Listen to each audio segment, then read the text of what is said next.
All right. Hi, everyone. Frankie here. New West Reset. Hello. How's it going, eh? Welcome back.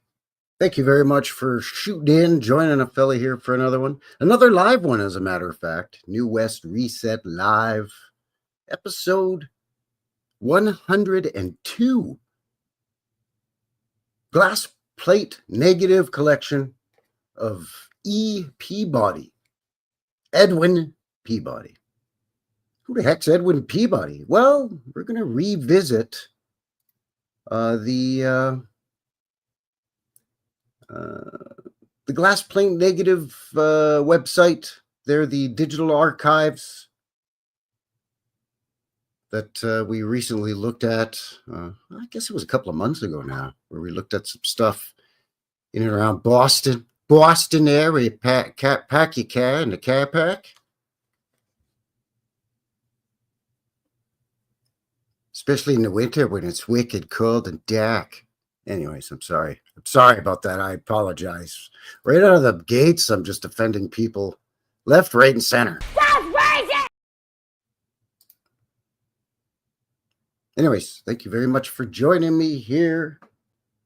Sunday, January the 26th, 2025. Speaking of Fiverr, that's just after 5 p.m. here, local time, just a smidge past 5 p.m. That's mountain time, don't you know? And as always, we're coming at you live from Calgary, southwestern Alberta, up here in Canada land there, eh, bud? A beauty day. It's still beauty right now. I think it went to +8 or +9 Celsius. I don't know what's going on. Must be that global warming that everybody was talking about. You know, that an inconvenient truth warned us about so many years ago. By now, we'd be under 90 feet of water, running away from dolphins or something. Sharks trying to get us. Shacks in the Boston Harbor. Sorry. Anyway, we're going to look at the glass plate negative collection of this photographer, Edwin Peabody. And we're going to look at, well, it's kind of a shopping spree, actually, but we're doing it 1880s style. We're going to have a look at the old Almy's department store in Salem, Massachusetts. And this collection is a beauty. The photos on this glass plate negative collection are from between 1886 and 1889. Photos of the exterior of the store, and then a whole schwack of photos of the interior of the joint as well. So you get to see different departments. Sorry, I can't stop now. I've opened the floodgates. Let's get a little Dutch boy to put his finger in the crack or in the hole that I've started with this thing. Anyway, some really exquisite photos, actually. Not a whole schwack of them, like 32 photos, but we're able to zoom in real nice and have a look. We're going to look at it. We're going to go shopping in a big department store. We're going to look at some men's clothing, ladies' clothing, jewelry, men's furnishings, ladies' furnishings, underwear. That's right. We're looking at 1880s underwear, people. All kinds of stuff. It's awesome. And we're going to look a little bit into this collection itself and this Mr. Peabody fella, Professor Peabody. No, it's not the guy. It's Edwin. Eddie. We're going to call him Eddie P. Eddie P. So as per usual, links below for everything we're going to cover here tonight down in the description box down there. As well as, speaking of links, well, you want to get a hold of Buddy? Email right there. My social media over on MeWe is in the link below as well, or in the box below as well.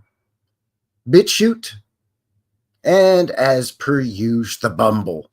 That's right, the green fighting platform, which, as always, we're broadcasting live simultaneously on both the HooTubes and the Bumble. So welcome to everybody. Thanks for winding down your weekend here with yours truly on this Sunday fun day.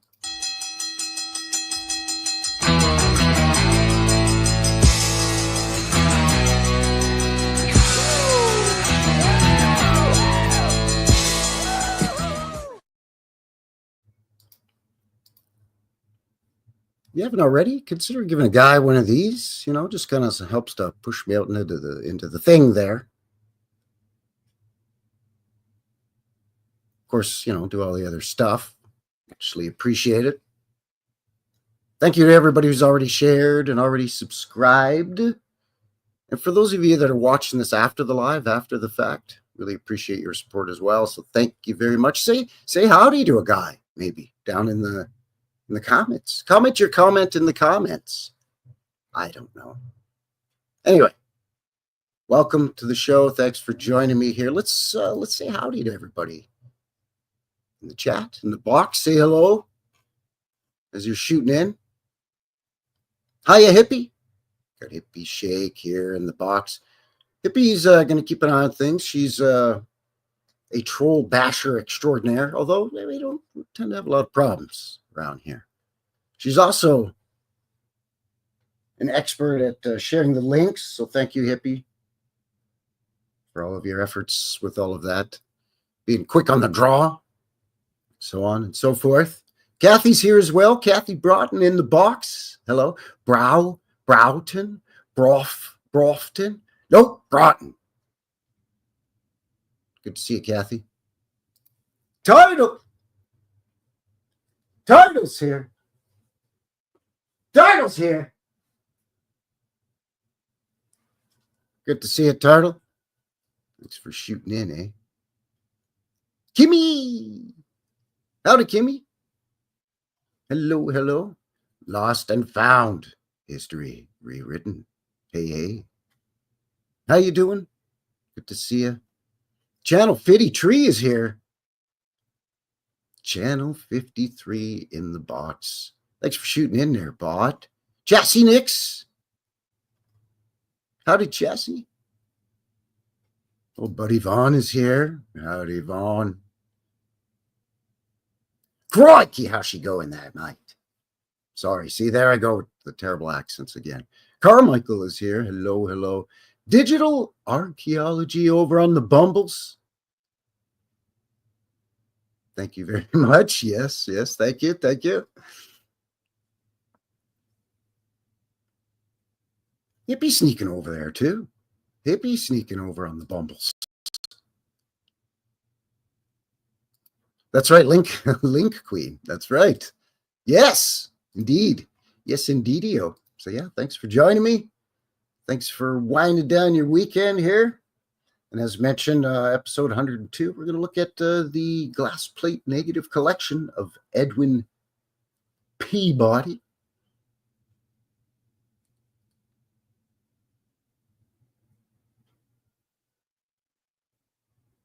So links below.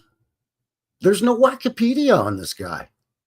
In fact, there's not much in terms of the information superhighway for this guy, really.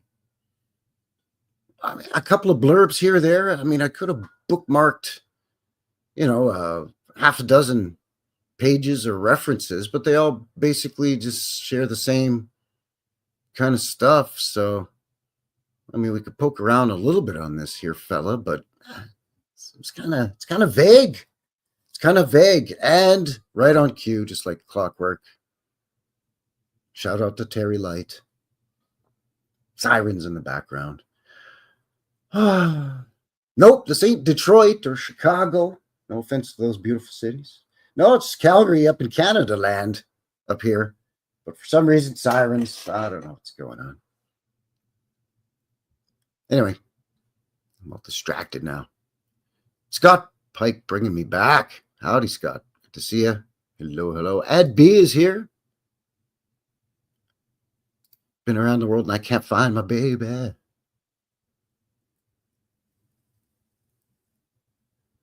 So yeah, just not a lot on this guy. Except for, hey, he was a photographer. He took some photos in around, in Massachusetts. It's like, thanks. I'm currently looking at that. So not helping much. You know what I'm saying? But without further ado, I guess let's get this thing going here. A couple of things real quick. Speaking of glad handing everybody and, all the thanks and so on and so forth and whatnots. thanks for to everybody who joined me last week on the live. I noticed kind of something funny. In fact, I've noticed a couple of things that are kind of funny. Not funny, haha, but funny, peculiar. So I just thought I'd share them with you here real quick before we kind of get the ball rolling here, eh? So I'm just going to show you here. So here we are. We're currently live. I'm in the WhoTube's studio here. And you can see last week was POTUS in the Yukon Gold Rush.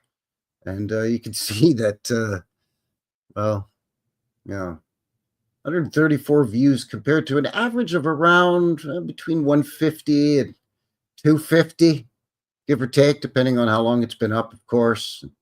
If it's been partially blocked somewhere or whatnot, right? Every once in a while you get a dud, like when I put George Murdoch on trial. I don't think YouTube liked it. And I think that's the case with POTUS, because I mentioned, I use the word POTUS, but I also use Trump's name in the description box, right? And this was the day before the inauguration. So they were still suppressing anything that had to do with,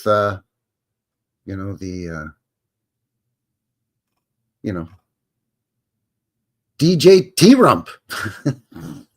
It's ridiculous, that is. Anyway, so yeah, I generally saw a lot of, the folks that I generally see in the box or in the chat. It's just that after the fact, I know that YouTube was like, hell no, buddy. We ain't, we like to shadow ban you anyhow, but we really ain't gonna do nothing to promote your live stream if you're talking about Trump, right? Dirty, rotten buggers. So yeah, just every once in a while, something like goofy like that.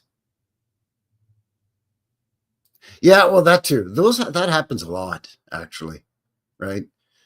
It's partially blocked in Ruska land. Yeah. So, I apologize to all my viewers, people that like to hang out and share the shenanigans on the channel here with us. That if they live in a part of the world, then yeah, a lot of times it's sorry for your luck there, bod. Anyway, it's I'd say hit the notifications, but that you're not going to get them. That doesn't help either. So it is what it is. You know what I'm saying? It's the nature of the beast. Another thing I wanted to share with you real quick is I noticed something odd when I was watching Chris's live stream, Chris from Old World Exploration. And he recently, he didn't have a live stream. He recently uploaded a video. And he tagged a bonus on the end of his video essay, which was a live stream that he had done with Michelle Gibson. And they were talking about, well, as per usual, all kinds of interesting stuff. And I had to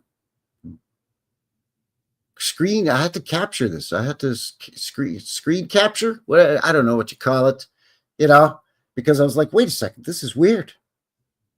This is really weird. So I don't know if you've noticed this, and I only know I tried other channels and didn't notice this. And I have another account, YouTube account that doesn't have a channel. It's just the account where I can kind of come in and check stuff. And I subscribe to some different channels on that channel or on that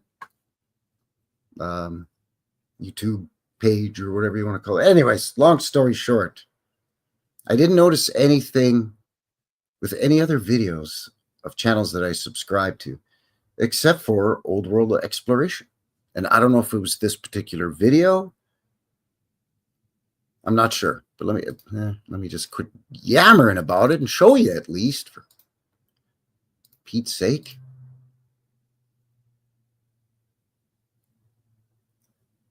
So let me get rid of this here. There we go. So you can see here where I've circled it. Let me just zoom in a little bit. You can see right here, there's no thumbs up icon. You see there's a thumbs down icon. And then, of course, they got rid of the thumbs down count quite a while ago now because people were crying and were all butthurt about it. But be that as it may, normally here you would have a little, the opposite of this, a little thumbs up. And when you click on it, it's highlighted or it gets filled in, right? But there's nothing there. Now, I tried clicking it anyways, and it did register as a like. It changed it from 282 to 283. You can see the digits there in bold typeface. But there's no thumb. So I quickly screen captured this. See, there's Chris, Old World Exploration. There's his channel. You know, and this is on my desktop. I'm watching it on the YouTubes. And this was just tagged onto the end of him doing an exploration of Lancaster, Pennsylvania. And the bonus is this chat that he had with Michelle Gibson. So I thought that was very weird and very interesting. Now, I immediately paused this and jumped over to another channel that I'm subscribed to and clicked on one of their videos. And lo and behold, the thumb was there. So let me know in the box, in the chat. I don't know if you've encountered that at all, or that's just very odd. It's very, I don't know. I've never seen that before. I haven't seen it since. I don't know if YouTube was in the process of updating something, and sometimes while they're updating their operating systems or changing little things like they like to round the corners on your viewing screen now, or they change the color. I don't know, something. They do something when YouTube itself updates, and sometimes it causes a little bit of a temporary glitch. So maybe that was it. I don't know. I just noticed it, thought it was weird, thought I'd share it. So I don't know if... And Kathy says she's never seen that before. Oh, Kimmy says, I've seen that only once. Ah, okay. Was that recently? Or was that a while ago, Kimmy? Anyway, I mean, it's not... Like I said, it's not, the be-all, end-all, because I was still able to click, even though there was no little thumb there. I just clicked, and it showed, it registered my like. There was just no thumb icon. But I could see how that would cause people to pause and perhaps not do what I did and just try clicking it anyway. Because it looks like it had 283 thumbs down. Is what it kind of looks like. If you were just glanced at it quickly, you'd be like, wait a second, 283 thumbs down. And if you're a fan of the channel or a fan of the topic, or if you're a fan of Michelle Gibson, maybe you would think, well, I'll see about that. I'm going to fix that and hit the thumbs up. And then you go to move your little mouse, your cursor, to give it a little click on the little thumb, and there's no thumb. It's thumbless. So I wonder,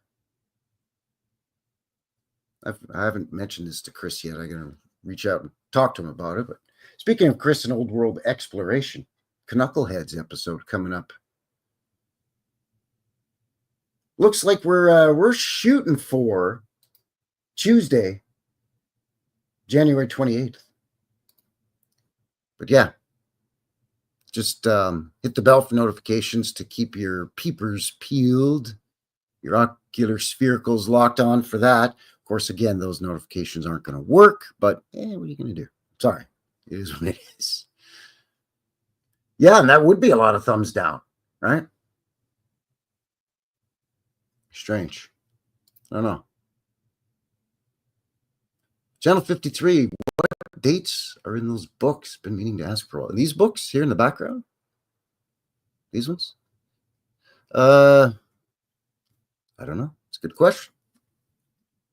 Call of England by H.V. Morton. Let's see here. Doodle-doo-doo. Where are we? Wow, it's the 9th edition. 1932. 1932, 9th edition. And this Edgar, no, this isn't Edgar Allan Poe. This is the other one. This is Lewis Carroll, Alice in Wonderland, and Through the Looking Glass. You get a twofer on this one. This is from when my mom was in school. So this is a Canadian pressing. It's a Canadian edition, but it's printed in Great Britain, of course. And what year is this from?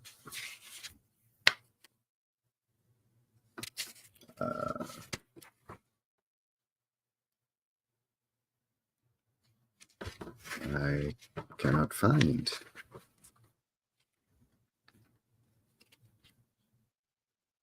I've even got my specs on to read the tiny fine print, and I cannot find. Just jumps right into chapter 1, basically, after the title page, the front page. Well, the front page is the blank page, always. Yeah, no year on it. I would say probably 40s or 50s, 1940s, 1950s, something like that. Anyway. Our old friend, Old World, Michigan, in the box. Thanks for shooting in. Channel 53 says, I'm the official derailer. No, it's fine. You know, inquisitive minds. That's why we're all here. That's why we're all here. It's like, what's, you know, because what's going on? What's all this now? This shenanigans. This book's going to fall. That's really what's going to derail things. Because otherwise, I'm so professional here on the show. Nope, not at all. Anyways, what do you say we get this thing rolling now that I've got a few burrs out from under my saddle? Let's have a look let's look into this.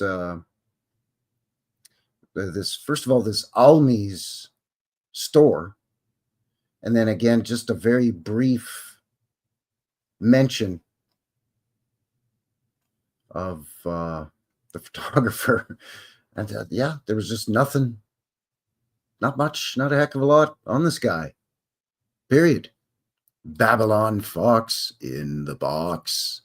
Hey, y'all. Hey, how you doing? Thanks for shooting in. Good to see you. We're just about to look into this Almy's department store in Salem, Massachusetts. So your timing is impeccable. So this is from Salem Links. .org. Anyway, link below. Almy's Bigelow and Washburn was a popular department store in downtown Salem, operating on Essex Street in Salem from 1862 to 1985. In an interview with Helen Butler, who was married in 1914 to a grandson of Almy's founder, she recalled how Almy's started. James Fergus Almy. Fergus, eh? That's quite the handle there, buddy. He was a Quaker who came to Salem from North Adams and started a little store. Meanwhile, from Stowe, Vermont, you get some good maple syrup from out there, eh, bud? Anyway, she came from Lurana,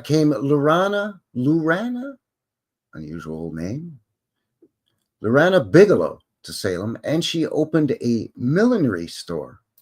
Millinery is like sewing notions, thread and yarn and spools of, I don't know, things and buttons and sewing needles and those things you put on the tip of your finger. Thimbles.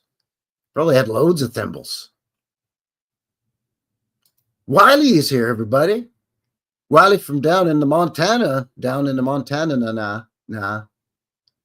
there.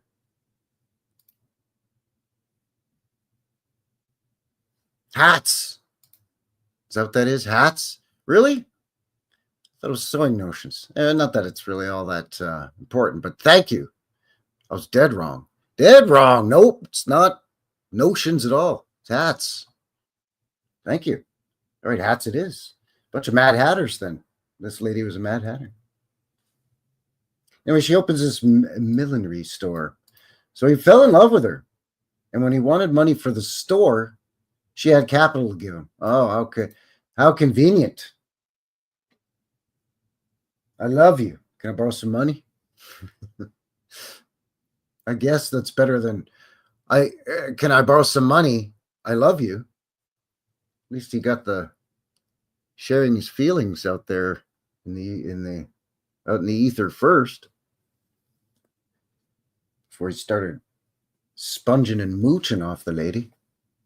Anyways, so she had the capital to give to him. So the union of Almy and Bigelow was forged when they married. The store was owned by the founding family until they sold it in 1951 to the Gorin family. Almy's, which began with 4 employees in 1958, opened originally at 156 Essex Street. Then 2 years later, the store moved the store to 188 Essex Street. At the time of its closing in 85, the store had approximately 75 employees. The Salem store was one of 5 Almy's outlets that were closed following the sale of Almy's chain to the Stop and Shop Corporation. One of those companies that buys up other companies and then just chews them up, spits them out. Is that the idea there, bud? Great. Real commendable stuff. Anyway, some of the other local Almy's stores were in downtown Beverly, North Shore Shopping Center, and Danvers Plaza.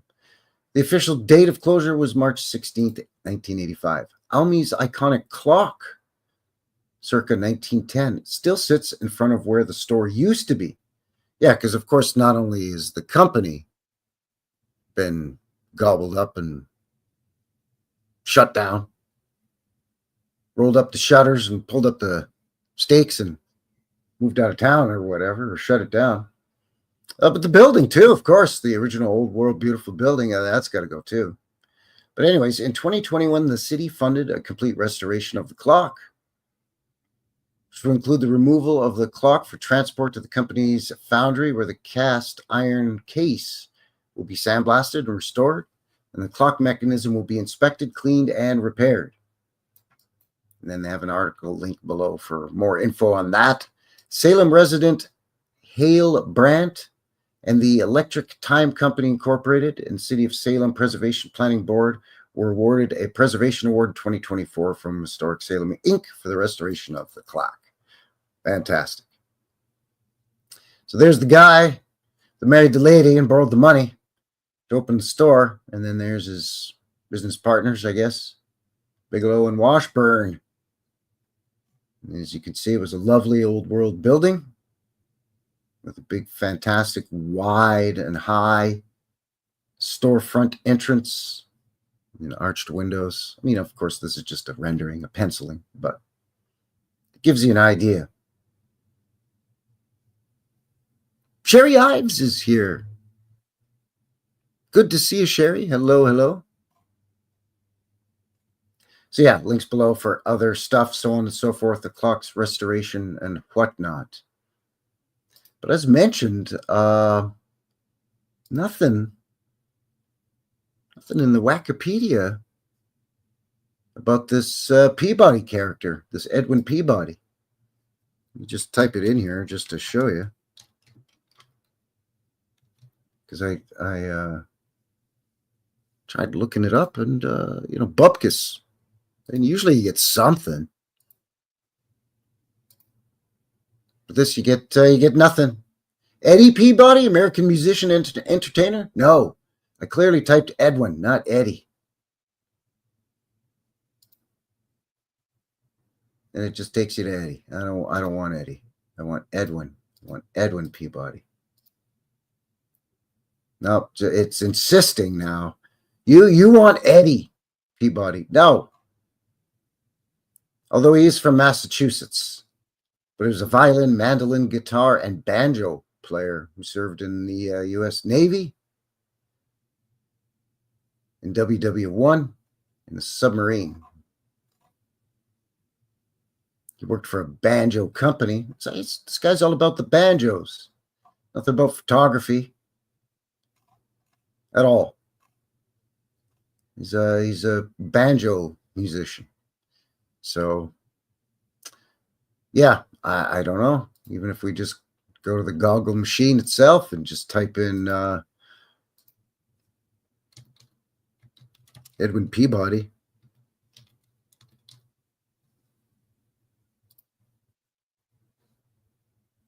Gives you Eddie again. Get out. I don't even, I'm starting to dislike Eddie.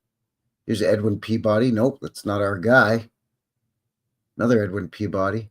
No. It's not, it's a playwright. So yeah, there's just nothing. The only thing we have is a note of his collection. The McLean Asylum for the Insane was founded in 1811 through a charter granted by the Massachusetts legislature.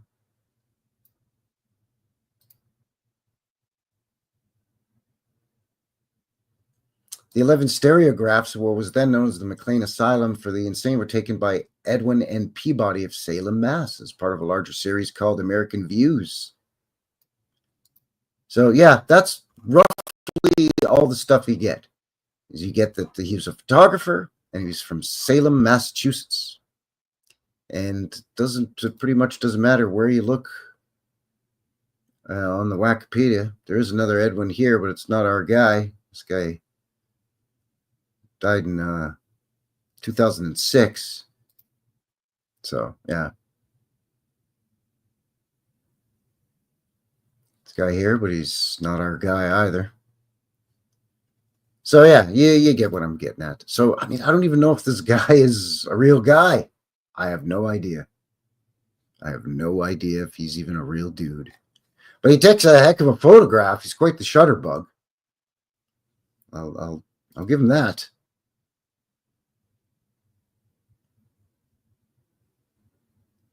So as mentioned, we're going to have a look at some of his glass plate negatives. And this will be from the digitalcommonwealth.org of Massachusetts Collections Online. And as mentioned, we've visited this site before to look at Boston. It was another photographic collection by another famous photographer who also, if memory serves, we couldn't find on Wikipedia. What's going on, Massachusetts? You guys just making up photographers? Just making them up, willy-nilly. I don't know. But whether this guy's real or not, it's a very beautiful collection of glass plate negatives. And again, between 1886 and 1890? 1886 and 1890. So you get a pretty good idea of, I mean, that's quite a while ago.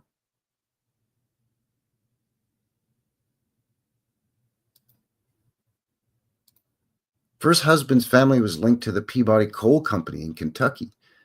Ah. Well, Peabody is not an unusually uncommon name, last name, you know what I mean? Surname. I mean, there's a gajillion Peabodys. But Edwin N. I can't remember what the N stands for, forgive me, but the Bubkis, basically. Just, yep, photographer, Salem. There he is. Nary a photograph online. I don't know what's going on. But again, kind of the same thing with the last guy that we looked at from this Digital Commonwealth Massachusetts collection.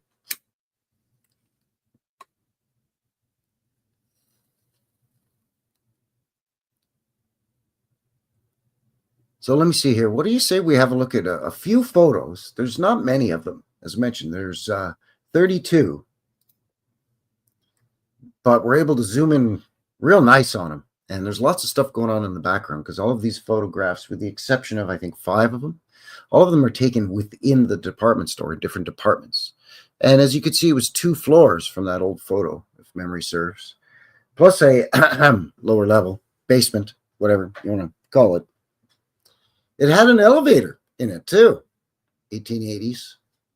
So that's impressive, mid to late 1880s. So what do you say we whet our appetites with just a couple of photos?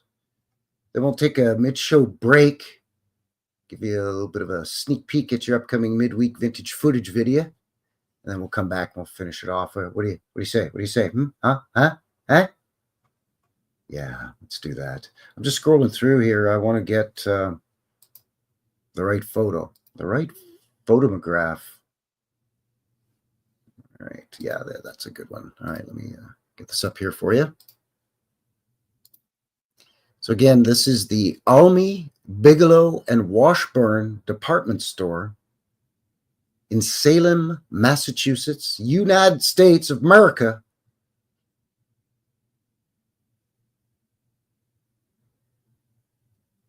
Photos between 1886 and, I'm stand corrected, 1886 and 1889, not 1890, excuse me.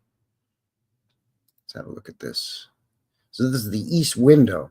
Now these have been put, there's sort of a paper, these are photos taken from the glass plate negatives. So they're mounted on paper and they're put in a photo album, like a card stock. And you can see the little paper thingies hold them in place, but we're able to zoom in quite nicely. So this is the east window of the main frontage. You can see it's a nice brick building. And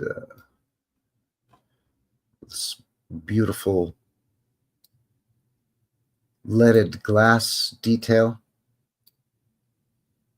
You've got some columns here with some rather detailed and exquisite capitals on top.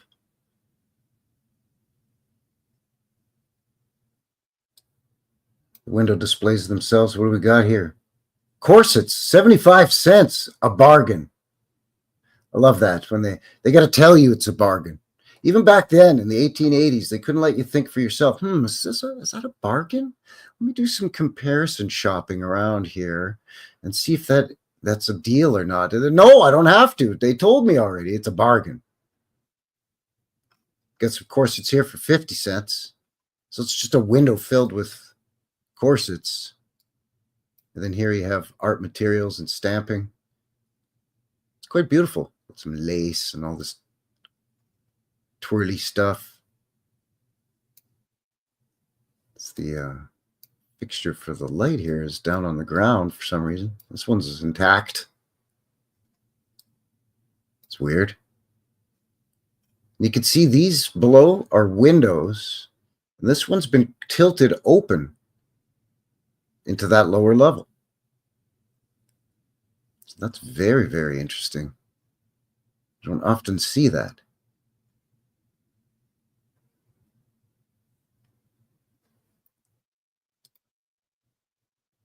Dragon Sage in the box. Howdy. Good to see you.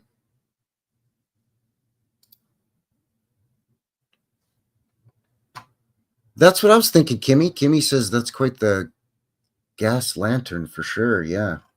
It looks to me like this would be the gas lantern. You've got this coming down. So yeah, I don't know if they're repairing this, if it fell off, if somebody was being a jackass. I don't know. But nonetheless. I think we have one of the west window here too. Yes, it's the west window.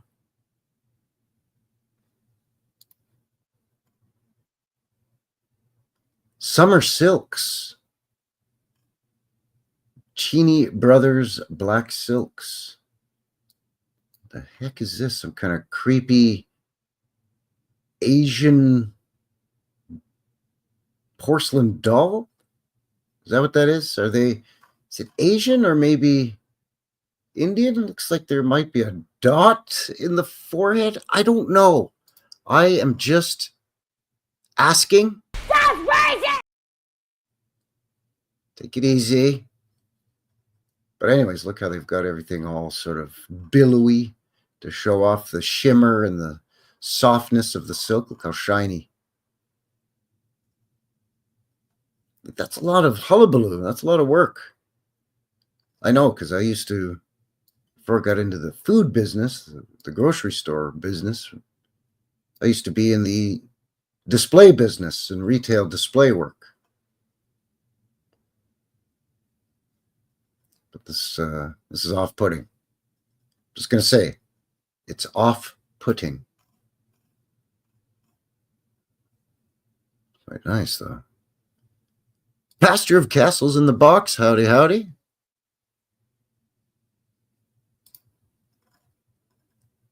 Just joining us, we're looking at the Almy, Bigelow, and Washburn former department store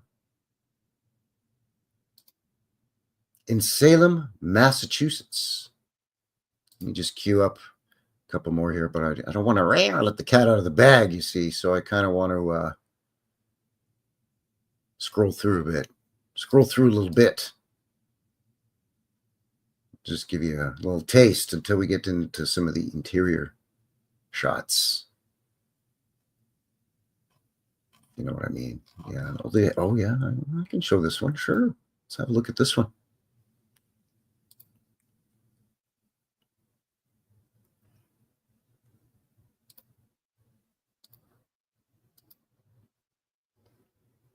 So this is the grand stairway in the store.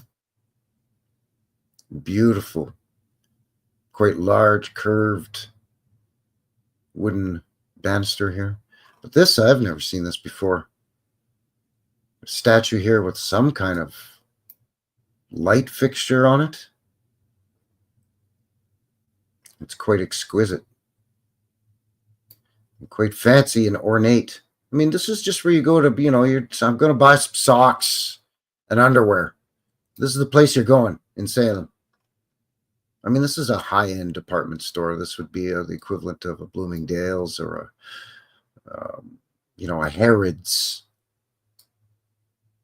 today. And Salem, not a tiny little one-horse town by any means, but not a huge, massive metropolis by any means. Beautifully carved here, too.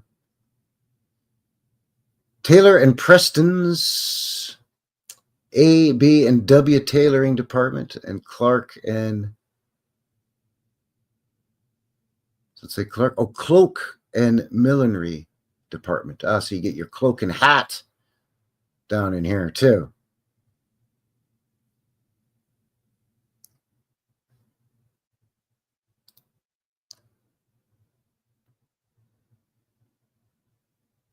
Yeah, big department stores, they became a thing, right? They're kind of, at least from what we're told, evolved out of the, the old five and dime stores, which was basically an extension of, a dry goods and hardware store, right? And it's kind of dry goods and hardware would kind of come together. And then eventually it becomes sort of a five and dime where you can get almost anything. And then they expand because it was a pretty winning idea.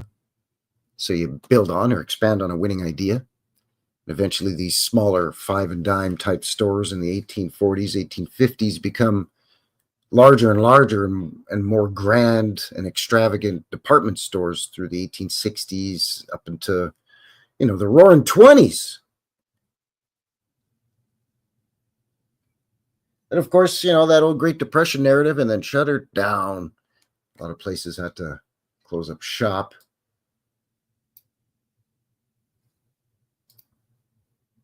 Anyway, where are we at here? Coming up on just about 15 minutes to the hour. Let me just quickly, again, bear with me as I see if there's any other photos that I can kind of whet the appetite with a little bit. Oh, yeah, there's this beautiful window in the ladies' parlor. It's quite an exquisite stained glass window.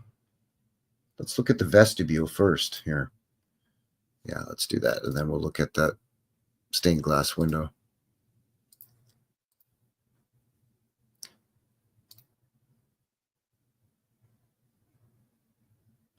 So this isn't even an entrance. It's just a vestibule, meaning it's just sort of a recessed spot along the, one of the faces of the buildings.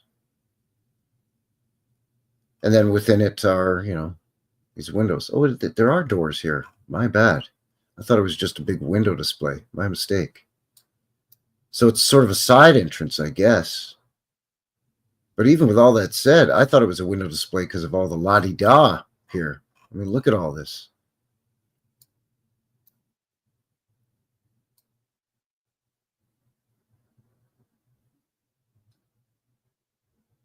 I mean, this is quite the song and dance for a department store in Salem, Massachusetts, 1880s. Usually they'd been in this location since, what, the 1850s?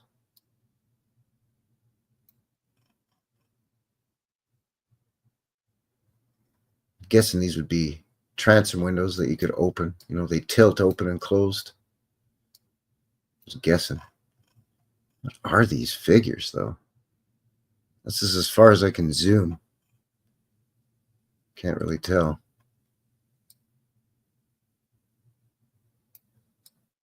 So the vestibule of Almy, Bigelow, and Washburn. All right, then let's have a look at that window, and then we'll take a bit of a break here, I think. What do you think so far? Beautiful. Yeah, okay. I see what you're saying there, Vaughn. Vaughn, the boxing reminds me of a pipe organ. Yeah, a little bit. Some of the shapes around the windows and doorways of the vestibule. Corey Ash is here with a giant wowza. Yeah. Yes, indeed. Wowza is you hit the nail right on the head, Corey. Just like that. Yeah, then Dollarama, Dragon Sage. Yeah, you start off with your 5 and dime stores, then your department stores, then your luxury department stores, and then your dollar stores. Dollar Tree, Dollar General, Dollarama. Where nothing, have you noticed lately nothing that's in the dollar stores is costs $1 anymore? Pack of gum? No, it's now $1.10. What? You bastards. Or $1.50. They sell beavers? That's a good question. I don't know. This is Massachusetts. Is there beavers there? Yeah, there's beavers there. Maybe they did. Maybe they did. Maybe we'll have a look at the one of the interior departments inside as being a fur department. Maybe they have a small fur department somewhere in this place. So this is the window in the ladies' parlor. They do have a photo of the ladies' parlor as well, which is, the powder room, the getting ready room, not the fitting rooms to try on clothing. No, this is like you sit down and loosen your corset so you don't faint. Maybe get a glass of water, maybe use the chamber pot, have a tinkle. You know what I'm saying? I don't know what I'm saying, but anyways, look at this. No, that's fine. It's just a window in the ladies' restroom for all intents and purposes. I mean, not to mention this beautiful light fixture here with this sort of satin finish on the glass. You see how it sort of looks like it's etched? I mean, that might be a silk shade. It might be etched glass. I don't know, but I mean, this is quite exquisite for, a bathroom window.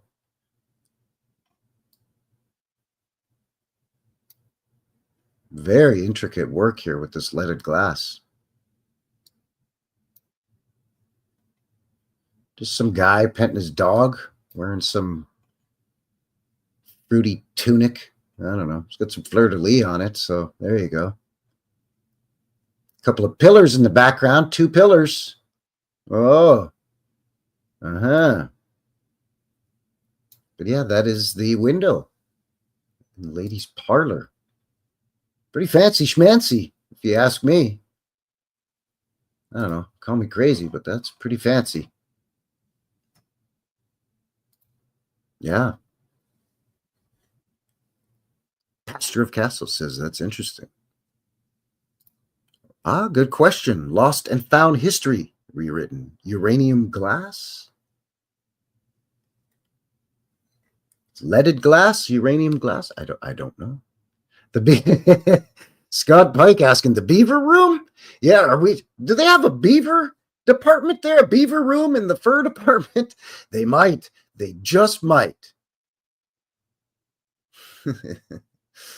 Oh, sheesh.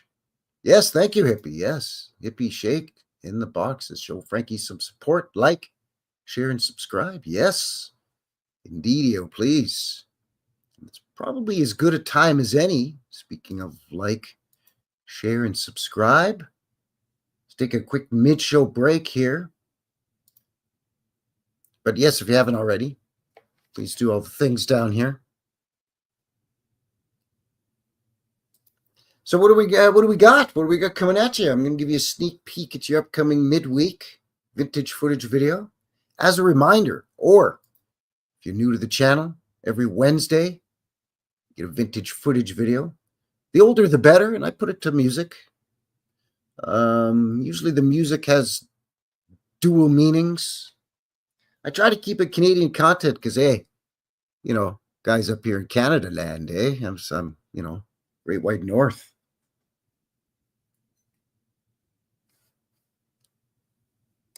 Every Friday, I give you a nice little boots on the ground video. I explore my city, and I encourage you to explore your surroundings in your home city or hometown. You'd probably be surprised at what you'd find. You do have to sort of be slightly familiar with the official history and the narrative of your city or town, so you know where the older neighborhoods or parts of the city are, and that'll lead you to some of these older buildings like the ones that I find here in Calgary. But I've kind of trekked around a little bit here in southern Alberta. I've even gone as far north as up to Edmonton, to the capital city. So I've got tons of boots on the ground videos on that, and you can find all of that on my New West Reset location map. Link below for that as well. That's Cousin Vinny's brainchild. You click on that and it opens up the goggle machine, and a bunch of my my avatar, my icon shows up. You know, this thing. And you click on that and you can link to the video.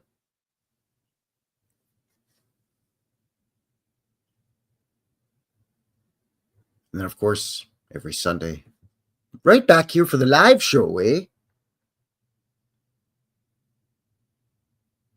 So without further ado, what do you say we get into this thing here? What have we got? Sneak peek. Your upcoming midweek vintage footage for Wednesday. It's coming Wednesday. And I got to queue it up. My apologies. Usually I have it ready and good to go. So this one isn't super old. It's from the 1950s, but it's very interesting. And if you like the 50s cars and whatnot, you get to see some pretty cool 50s sets of wheels. But anyways, yeah, this is called Roller. It's Vegas High Rollers from the 1950s, early 50s. Just a smidge over 5 minutes long, 5 minutes and 2 seconds. And by the way, this one's a rocker, a banger, a rocker and roller. So if you got some ear goggles, you know, strap those on, turn it up to 11, smoke them if you got them. And we'll see you on the other side of 5 minutes. All right, stick around, everyone. Be right back. Cheers.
All right, and we are back. Welcome back, everyone. Frankie here, New West Reset. Thank you very much for shooting in, joining a fella here for another live show. New West Reset Live, episode 102. We're looking at the glass plate negative collection of Edwin Peabody.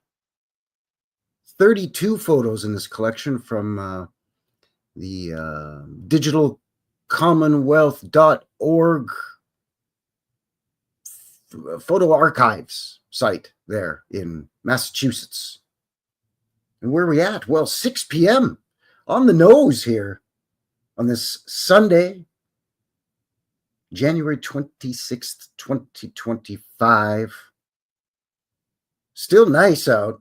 I mentioned earlier it was like plus 9 Celsius, which is creeping up on 50 Fahrenheit. It's still plus 6 degrees Celsius right now. It's 6 p.m. Sun's gone down already, and it's still plus 6. It's like 33, 34 degrees, 32, something like that. No, 42 degrees. So, Anyway, thanks for joining me here. Appreciate it. If you haven't already, please do one of these and so on and so forth. If you're watching this after the live, howdy, and thanks for all your support. Appreciate that. Speaking of support, link below for a guy's PayPal. If you want to donate to the donut fund up here in Canada. Those maple donuts, eh? We crumble up bacon. You cook some bacon so it's crispy, you know what I mean? And you crumble it almost like bacon bits, but real bacon. We put that on a maple glazed donut. So good to make you want to slap your mama. But don't slap your mama. She born you. Anyways. Thanks for joining me here. What'd you think of that video? The 50s, 1950s Vegas. Huh? Thank you, Vaughn. Loving it, Frankie. Awesome. Thank you. PCS World. Shooting in the nick of time for the April Wine. That's a great Canadian band from the 70s and 80s. I'm a huge April Wine guy. Got a few actually. I think I've got 6 or 7 April Wine albums on vinyl. Digging it. Vaughn's doing the couch guitar. Nice. Thank you, Hippie. Hippie says great music. Yeah, April Wine, kind of a Canadian hard rock or anthem rock band. I like them because they have the dual lead guitars thing going. There's 2 guys playing lead electric guitar there, and they take turns and whatnot. It's cool. Right? Kathy says, gambling poolside? Not only poolside, but in the pool. They're setting up blackjack and slot machines. And I think craps, 7 come 11, craps table in the pool. Ladies in their bikinis swimming around, drinking booze and gambling. I don't even have to get out of the swimming pool. It's redonkulous. Absolutely redonkulous. Thank you, Kimmy. Kimmy says, fantastic. I'm back. That's right, I'm back. Digital archaeology in the box over on the Bumble. I am back. We're back. You're back. We're all back. 32 degrees Fahrenheit in the bluegrass state of Kentucky. That's chilly. It's like 1 degree or 0. That's 0. That's 0 Fahrenheit. That's freezing in Celsius. Excuse me. I'm all confused. Probably because I was doing some head banging to the April Wine, and I jiggled my brain around a little bit in the old mason jar. Not Freemason jar. 22 in Iowa? That's chilly. That's really cold. What's going on there in Iowa? Well, a little further north than Kentucky, I reckon. So, 48 in Georgia. But it's been cold. Huh. Oh, thank you. Yeah, when I found that, I was like, wait a darn tootin' minute here. Are they like gambling in the pool? Like, it's not enough that, I mean, gambling's legal. I get it. So you could just gamble pretty much anywhere in the state.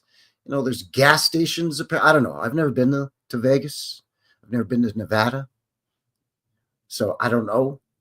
But I hear tell that, there's slot machines and whatnot in like gas stations. But it's not enough that you're staying in a beautiful Las Vegas Strip resort style hotel that has a swimming pool right there. That's convenient enough. And it has a casino. I mean, that's the reason the hotel's there. They built the hotel around the casino, most likely, right? So it's not enough to have all of the amenities there at your beck and call, even by the 1940s, 1950s. No, we got to just put the casino right in the pool. We're going to put it right in the swimming pool. That doesn't make sense. I mean, you can't get out of the pool. You can swim up to the bar, too, and order yourself a, I don't know, whatever they drink in Vegas, a daiquiri, or I don't know what the hell's going on down there. A Grandad, a Tom Collins, I don't know. A whiskey sour. But yeah, I saw that and I said, what the heck? I got to share that with the good people. Because that was just it's wacky stuff. Vaughn says, I'm gambling in the pool now. Yeah, you got those ancient saltwater pools there right on the coast down under there in Australia land. 21 in Colorado Springs. 21 Fahrenheit. That's cold. That's below 0 Celsius.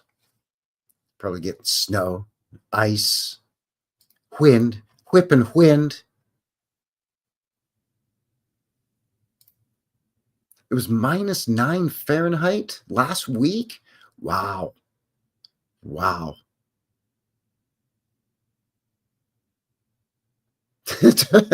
Tidal says good times. Yeah, just swim up to the bar in the pool, get a drink, swim over to the slot machine. You feed that for a while. Go back to the bar. See if you can get something on a menu. Right? Can I get something? Can I get this Monte Cristo sandwich? Really? In the pool? Great. I'll get one of those. Well, yeah, with the salad. Yeah, I'll have it with the side salad. Ridiculous, man. Oh, and no offense. I'm tipping my hat.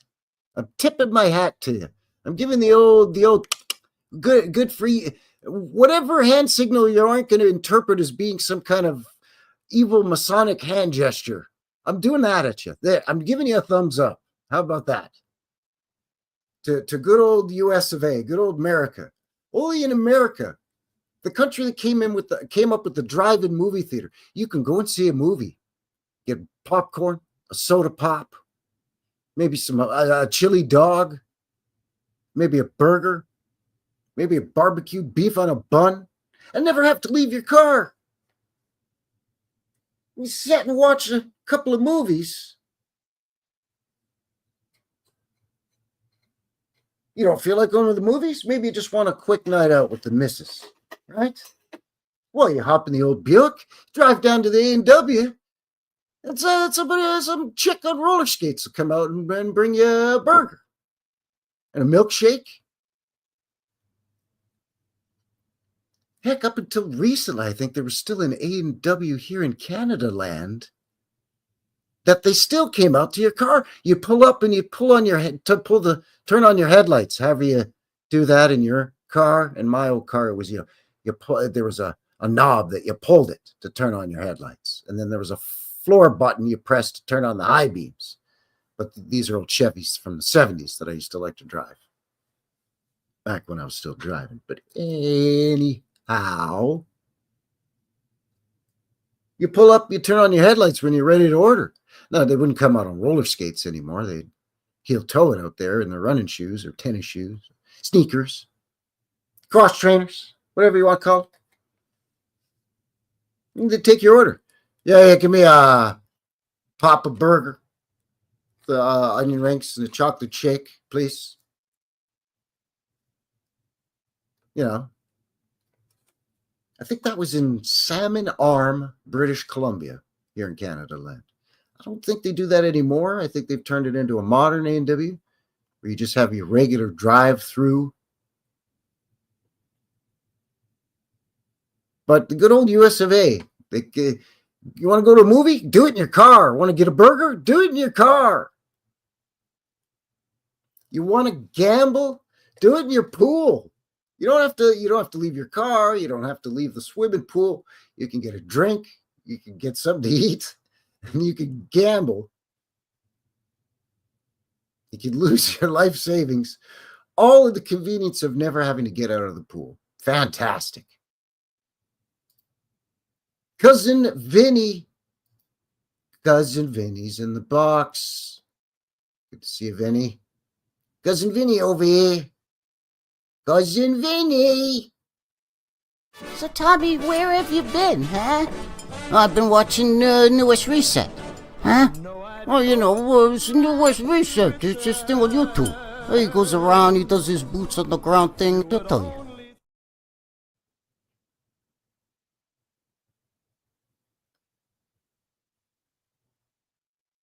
All right, so what do you say we get rock and rolling here with having a look at the rest of this collection? Again, we're looking at photographs from the old Almy's department store in Salem, Massachusetts. This is from a glass plate negative collection of Edwin Peabody. Supposedly, I can't really find anything online about the guy, but be that as it may, there's 32 photos in the collection. We had a look at a few of the exterior photos of the east and west windows and entrances and a side vestibule entrance, staircase.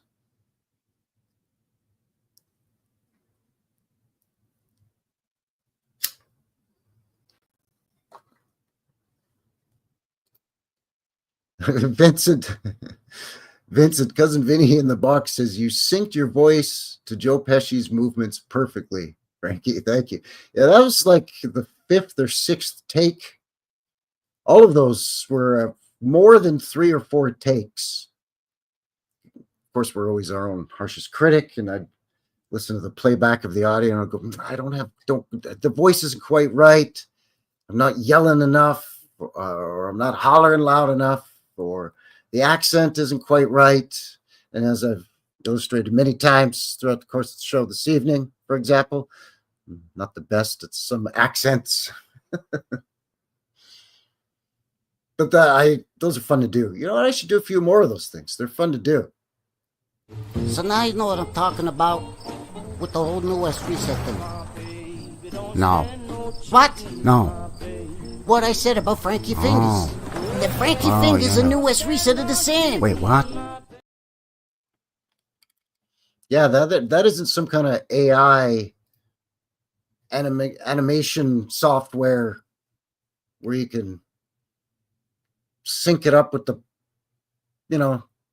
magical goggle machine box thing. Yeah, no, that's just me watching the video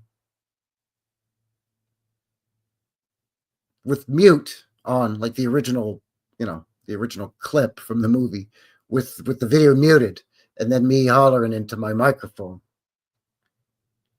Just yelling over here, trying to get the freaking voice right. Anyway, let's get back to take it easy. Let's get back to these photos here. And again, these are between 1980. These are taken supposedly between 1886 and 1889. This company's been around since 1850s in this location until 1985, I think is what it said. I don't know if I'd say talented. Let's just say determined, and I'm really good at zeroing in on the 4 impressions or impersonations that I can do. I can always find an excuse to to pull out one of the few impressions that I can pull off, and that way it makes it seem plentiful, like it's a bountiful, ever-flowing fountain of celebrity impressions. Vincent in the box says, "Can confirm. I've seen that voice coming out of Frankie's face." This face over here. Anyway, enough screwing around. Let's get back to this Peabody glass negative collection.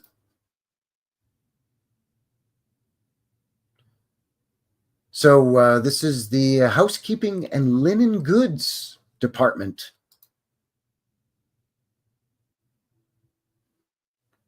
Oh, goodness. Oh, my goodness. Where did I go? Where am I? There I am. These dapper fellows, eh? Look how well organized and nicely displayed all of this is.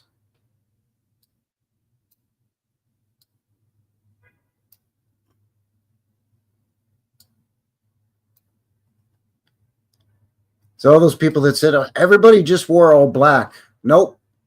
This guy's clearly wearing charcoal gray or even a medium gray. This guy's wearing a dark jacket and waistcoat, but then his pantaloons, his trousers, his pants look to be a grayish. But in this photo, this could be brown. This could be navy blue. It could be charcoal gray.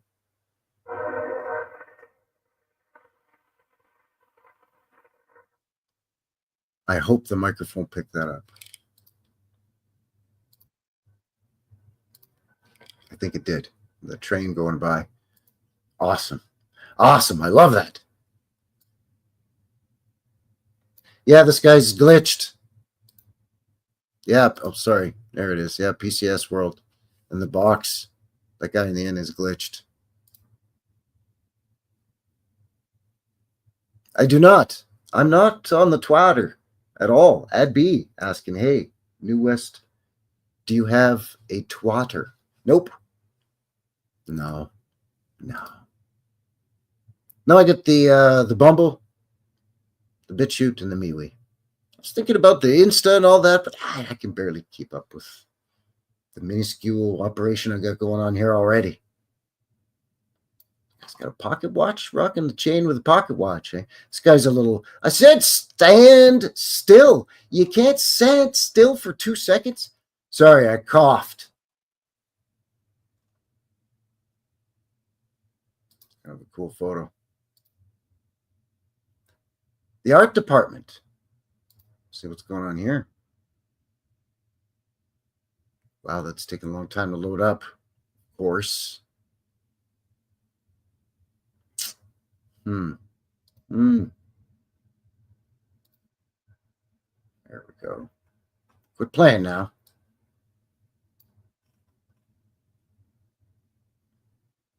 Yarn. Look at all this. Just floor to almost ceiling. What's this contraption here? Is this where you send stuff from one department to the other on a little track? Is that what that is? I think that's what that is.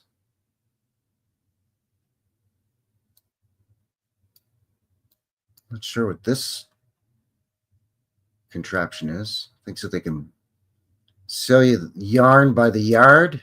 Yarn by the yard.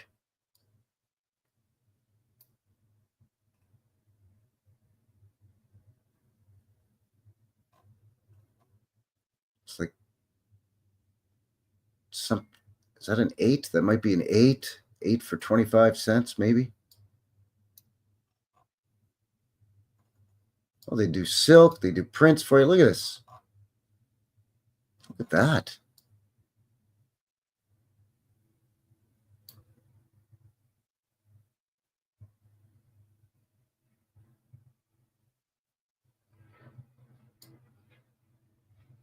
Even in this case, too. All kinds of stuff.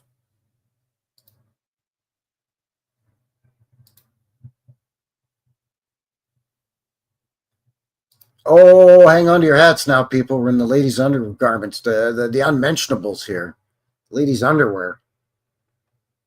This woman looks a little bit too happy to be working in the underwear department. Ladies' underwear, no less. I mean, she can't even stand still also. Will you sit still for 2 seconds now? There's that weirdo contraption again.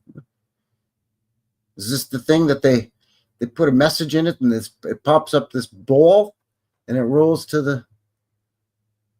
Is that how they send messages back and forth? I don't know. There's those light fixtures again.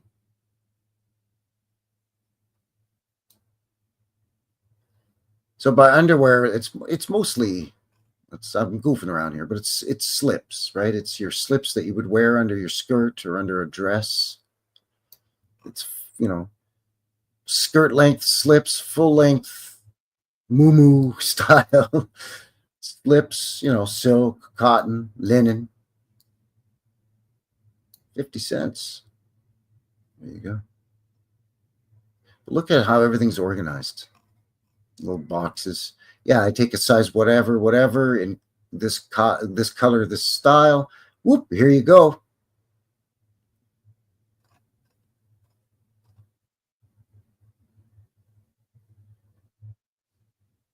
Petticoats. Thank you. Yes, petticoats. Yeah, that you wear 16 of those underneath, 5 skirts and a corset. For some reason back then, they have to have the tiny waist, accentuate the waist. To some extent, accentuate the bosom, but really accentuate the hiney, right? Like you really want to. This was way before twerking days. We're talking Victorian era here. So, really accentuating the buttocks. Speaking of which, here's the bonnet counter as well as the corset, jewelry, and ribbons departments. There's all your corsets. $1 for this torture device.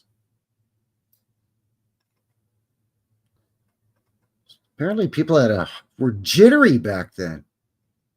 Maybe it's full commission sales staff, so maybe they're hopped up on coffee and tea.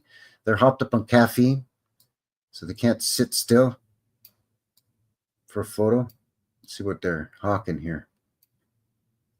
Oh, yes, all kinds of headpieces and hats. See, everything comes in a little box with a little label on it, man.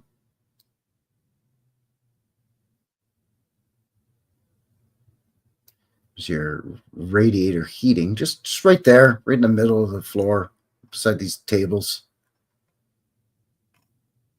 Be careful all this doesn't catch on fire, man.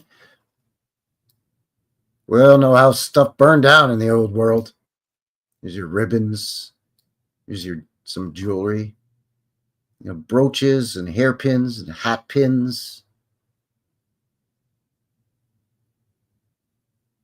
Not only is it organized and everything's fancy, but even the display counters, right? Like it's turned wood with, this different, like sort of bullnose details and the glass all framed in wood.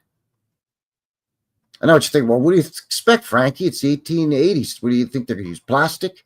Well, no. But, you can see that just the fixtures themselves are just very nice. You can tell that this is, if a guy like me walked into a store like this, the security would start following me. You know what I'm saying? This is a nice place. Here we go, the fur and trimming department. Let's see if they got any beaver.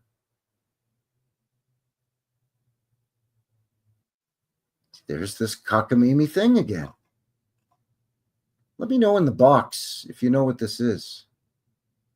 It's some kind of ball that rolls in this track, and you get these little nets, and then you've got these little poles, and like I'm thinking, like if this Helen here wants to send a message over to Gregory in the men's department to let him know that Gregory's wife, Estelle's fur shawl is ready. The finishing tailoring is finished, and she could come to the fur department to pick it up. So does she write all that put it in this ball and then send it down but then how does it know where and when to stop? I don't know. Maybe it's a service bell. But then what's with the track? That you can see there's a ball sitting on the track, and then there's a ball sitting in this net, and then it's got some kind of string. But this one's not all the way up, and it has nothing in it. And then this follows a track that weaves around. There's a couple of levels of it, and it weaves around the entire story. You see it in almost every photograph. You can see here's another one up at the top. So it's for sending these balls around for some reason. But I have no idea what that purpose is. Now, we've all seen the vacuum tubes, right? Where you write a message and you put it in this sort of a Olympics relay race baton style. You know what I'm saying? This kind of a screw lid tube, and you open a little door and it activates that, like your central vacuum system in your house. And you shove the tube in and you could send a message up these different tubes. Is it something like that, but the precursor to that? I don't know. But here's all your different furs, ladies. All the fur trimmings that you can put around your cloaks or your shawl. Maybe you have a fancy waistcoat or top coat.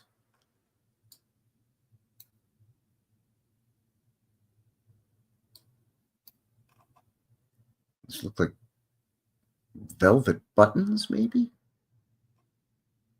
This could be a velvet trimming, like velvet sort of trimming like this lady has on the front of her outfit here. These little kids, these little kids don't work here, do they? Get out of here, kid. Shouldn't you be in school? That's 1886-ish. So who's to say?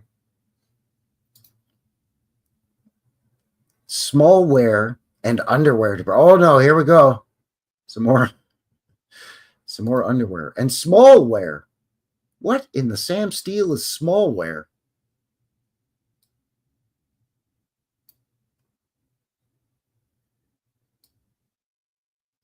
So this is, these are more undergarments.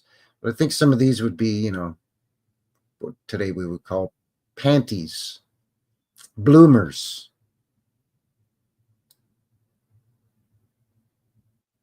But again, everything is so neat and organized. She looks like she's having a great day, doesn't she? She's having a tough one, sweetheart. I'll tell you what, take 5 and go have some tea, yeah? Hey, love? Get you a tea. You'll be all right. Stand still. Don't have as many teas as Margaret over here. Margaret's had way too much tea. Stand still. They're taking the photo. The guy's got to set up the tripod, the flash, everything. You got everybody all standing and posing. So this guy's taking the photo, Mr. Peabody. It's all that. You can't stand still for 5 seconds. You ruined the shot, Margaret. You're fired. That's right, bloomers. Knickers. Undergarments.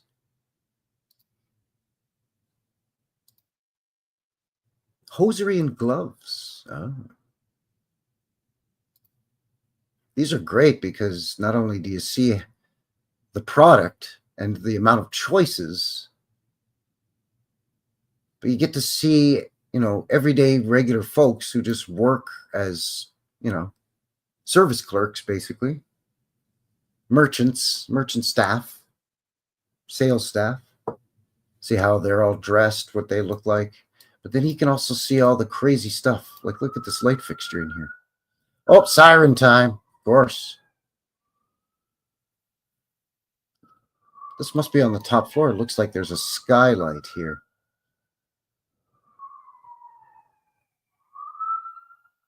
Will you be... Stop it. I'm trying to do a show over here. The blaring sirens. Sorry, people. Anyway, let's see what we've got here for small wares. So small wares are little handbags and clutches and little purses and ladies' wallets, ladies' coin purses, and so on. Aha, gotcha. Okay, yeah, that makes sense. Little shopping bags, beautifully embroidered. Very nice. Oh, some kind of critter skinned bag. Gator. It could be that cool. That could be some gator there. That could be some gator. Snake, all that stuff. Ostrich, who knows what's going on. I see. And then we've got a hosiery over here and gloves. Kid gloves. So goat skin gloves, 50 cents. The highfalutin men's store that I used to work for, this is going back 15 years ago or more now. They sold men's goat skin gloves and deer skin gloves. And we sold them for $55. $55 for a pair of shearling lined, like winter gloves, but anything colder than freezing, and forget it. They were just a nice formal leather glove. Yeah, 50 cents for kid gloves. There's your socks, your stockings, all kinds of stripes and patterns in them. See, not everything was just bland, boring. Everybody wore the same. Everybody was like they wore a uniform. I'm sorry, I'm not here to burst your bubble. I'm not trying to be a dick. But I was in the clothing business for almost 25 years. And I had access to fabric samples from companies that were 200 years old, 250, 300 years old, depending on the company. Some were British, some were Italian. And some of the fabric colors and selections that they had been producing since the 1800s.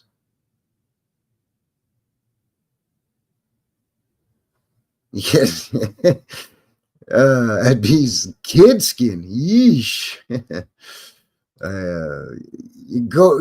Yeah. Kid gloves. Goat. I know. The wording is rough, to say the least. Yikes. Yeah, choose your words carefully.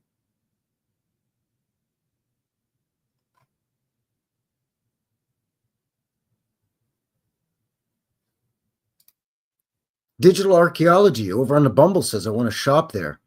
Bet the old stuff is good quality too. Yeah, I would. So you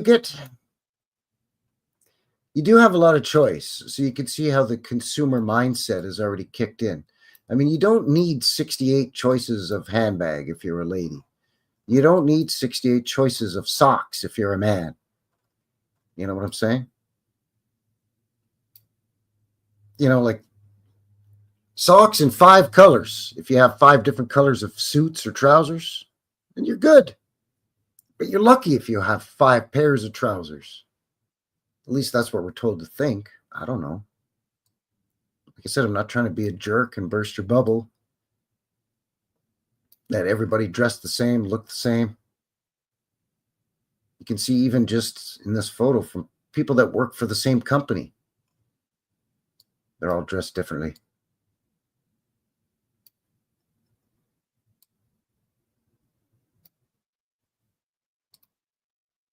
That light fixture's something else, though. I'll tell you what.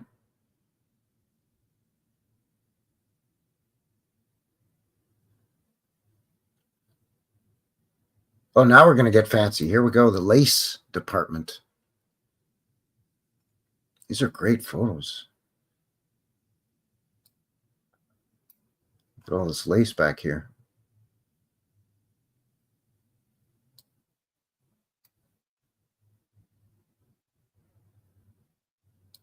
Make yourself some doilies, some curtains.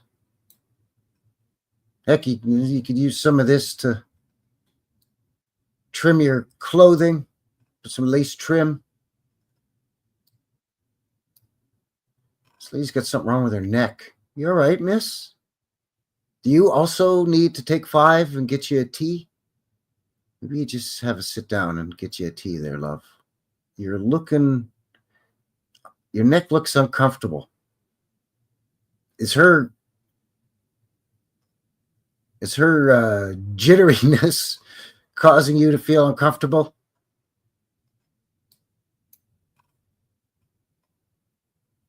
A lot of these look pretty young. Like, they look like teenagers to me. I don't know. You got some old lady. You got some old fat dudes. But then you have what look like teenagers. There's got to be some. I'm sorry. I keep going back to this lady. Jessica, are you okay? Jessica! Jessica! Nothing. She's frozen. Hope she's all right.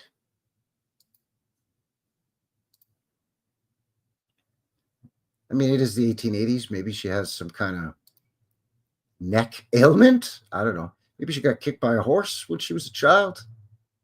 Who's to say? Colored dress goods department. Yes, this is where you could get your waistcoat. I'll take this one, please. Make me a waistcoat out of that, please. That looks nice for my trousers. Just all these bolts of fabric. You can see all these different colors, and you can see how organized it is. You know, these fools got this all organized by color and weave. These are woolens. These are worsteds. Here we have our solids. Here we have all of our checks. Glen check, Tattersall check, Prince of Wales check, Houndstooth check. Oh, yeah, there you go. There's a Houndstooth check there.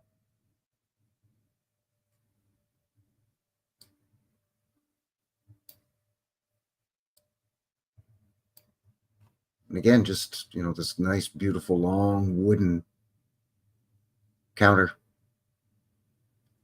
Got some weird support beam here, so I'm thinking this might be in the lower level, in the quote-unquote basement.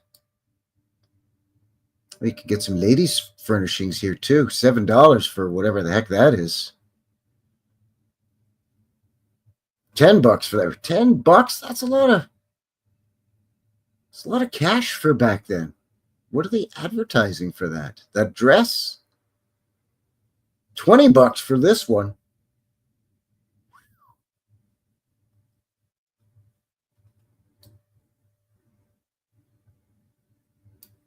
Yeah, this place was not for the regular folks. It's for highfalutin folks, which is fine. Color dress goods. Oh yeah, this is a big department. This is it from another angle. It's a huge department. And see, there's that weird thing again. This thing goes between the two of them, maybe. Here's the upper rail. So you could send this to here, and then does it come down into here, and then it can. And you can see it winds through the whole damn place. What? It's got to be some kind of message thing or something. Tell Reginald it's time for him to take his lunch break. If he's late taking his break, it makes everybody else late for their breaks. And then everybody gets behind.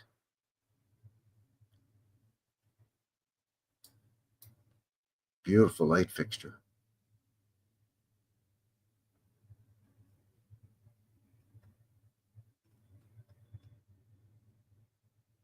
the ceiling, I'm just noticing too. Yeah.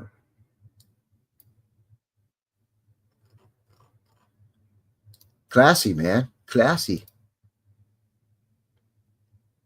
Button department. They got a whole department just for button counter, really. When they say department, they're just trying to sound fancy. Well, I mean, it is pretty fancy. I mean, it's a huge counter, though. Pretty safe to say they got pretty much whatever kind of button you're looking for. These two kids here at the counter, working the counter, they got it. They got button thread, 50 cents or 5 cents a spool. I guess it's not bad. Coat buttons. All kinds of buttons here. Probably wooden buttons, antler buttons, buttons made of horn. Look, there's a bunch of balls stacked here. Excuse me. Excuse me. But you know what I'm saying. I'm saying that there's a bunch of balls stacked right here. And then there's this track thing. And there's like 1, 2, 3 tracks here. Look at all these button cards. Making a dress or a blouse or a chemise. You're going to need a lot of buttons. You're going to need buttons to go up the front or down the back. You're going to need them for your cuffs, on your sleeves. But look.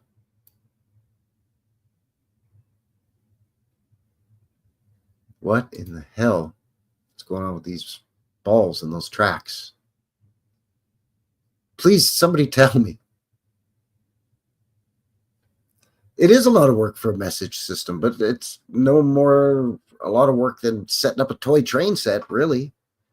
Or setting up those vacuum tubes that came later on, you know, in the teens and the 1920s and 30s. Right up until the 50s. And finally, they just started installing, you know, intercoms and communication devices through the telephone system.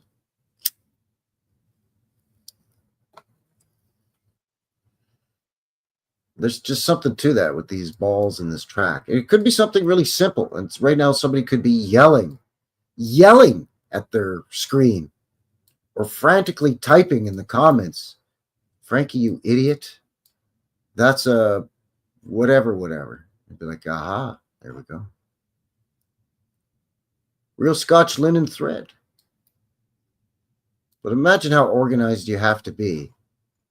They have all these little tiny boxes with all these buttons. This place is impressive. They thought of everything in this store. Interior carpet hall. This is the hall of carpeting, I guess. It's not the carpet department. It's the carpet hall. Let's have a look at the patterns on these.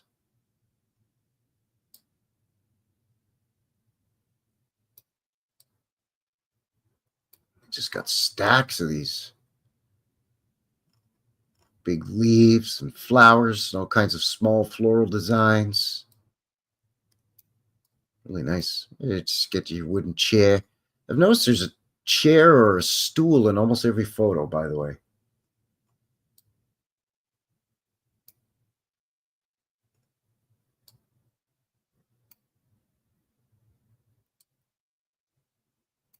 Quite exquisite, if you ask me.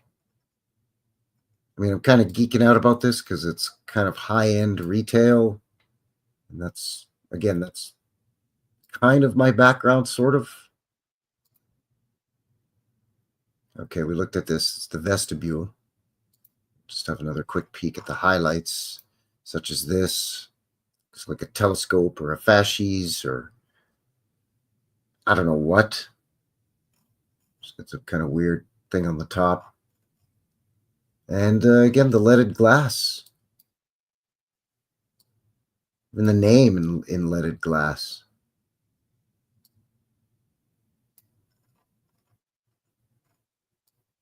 Pretty swanky. The tapestry carpet hall. So this is a different hall with different carpets. This is tapestry carpet. The tapestries. We've come to look at the tapestries. Why are you not loading tapestries? Come on. Sorry about that, folks. Not sure what's going on. Tapestry carpet hall. That's fancy nonsense here. Then you can walk through to some other room with more carpets between this beautiful draped entranceway. But look at this. As if you didn't get enough of a selection in the other room. There's light fixtures again. But they've taken the balls off this one, if you'll pardon me. Different balls than the other balls. These are the balls from the light. Not the balls that run on the track. Not the stack of balls. This is just 2 balls. You know, with the 2 balls on either side and the you know, and it goes up the middle, and it's this thing. You know what I mean.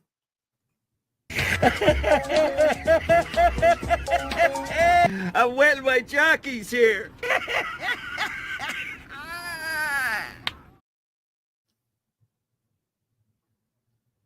Anyway, quit screwing around. I mean, if you come into this place and you're like, I didn't see anything I liked, then you're a crazy person. I mean, there's so much to choose from. You could tell that this was a pretty nice department store. Now we're in the rug room now. What's this, 3 now? They take carpets and rugs and tapestry rugs very seriously at Almy, Bigelow, and Washburn in Salem, Massachusetts in the 1880s. Man, oh man, they got stacks of them.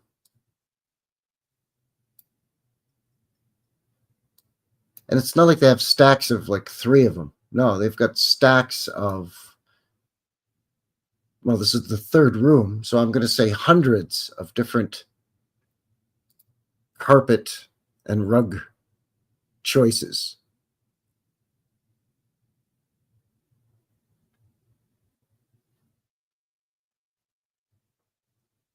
Very impressive.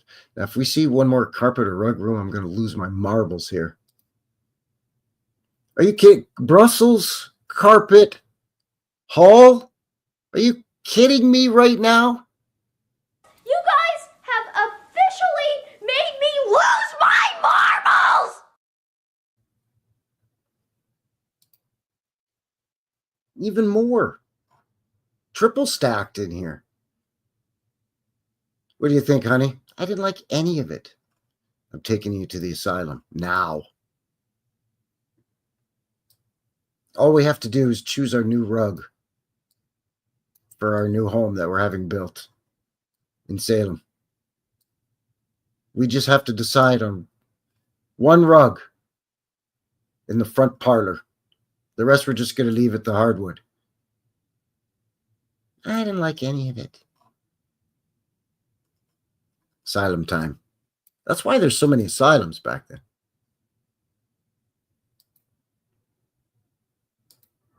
They couldn't. Okay. Well, still kind of upholstery. I mean, it's rugs, upholstery is close enough. But man, what was that? 4 or 5 for the carpets and rugs? I don't get it. I mean, that's a lot. Yeah, all to be soaked with mud and horse manure. Oh, that's good. Corey Ash says Moorish new old stock. Oh, wow. That's retail jargon for, hey, we found this forgotten stash of pants from the 1960s. From the cruisewear collection from 1968 here from JCPenney. It was in this storage room and we forgot about it. It's still all in its original wrappings. It's still fine. It's not moldy. It's like new condition. So they sell it as new old stock. Yeah, That's what this is, Moorish. Moorish new old stock to be covered in mud and horse manure. Exactly. Ad B in the box saying, when you founded a palace, you need a lot of carpets. Yeah, yeah. And Corey Ash agreed, boatloads. Oh, man. You guys crack me up. Crack me up. It's good stuff right there. Upholstery department, yeah. Because you want to get your sofa or your couch or your Chesterfield or your settee or your lounge chair or your love seat or your ran out of words.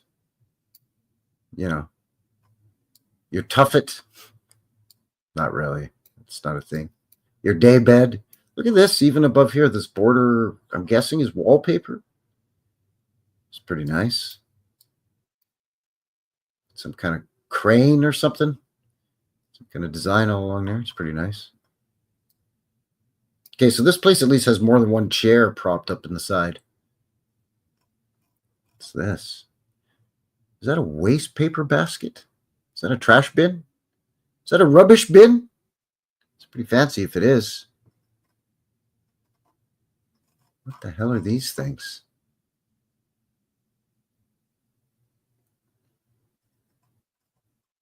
Those are finials that go on the end of your curtain rods, maybe. You know, these doodads here.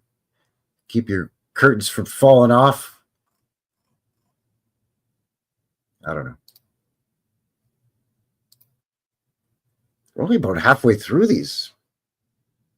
There's a lot. 32 doesn't seem like much, but there's a lot here. Interior furnishings. Yeah, this is where you could, yeah, this is your drapery. You make your curtains and your drapes.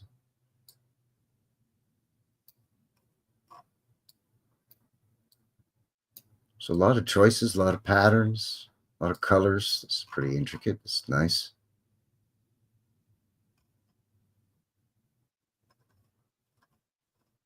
Gotta admit, oh, there's a chair. A chair for you. Gotta admit, there's a little bit of something for everybody in this place, man. This is the Almy, Bigelow, and Washburn department store in Salem, Massachusetts, 1886 to 1889. This is the ladies' parlor. It's the one that has a crazy window. Come on now. It's not going to let us. Don't be shy, ladies. It's okay. We can already see it here a little bit. We just want to. There we go. So there's your wash basin or your sink. Must have indoor plumbing, and this looks like electric light.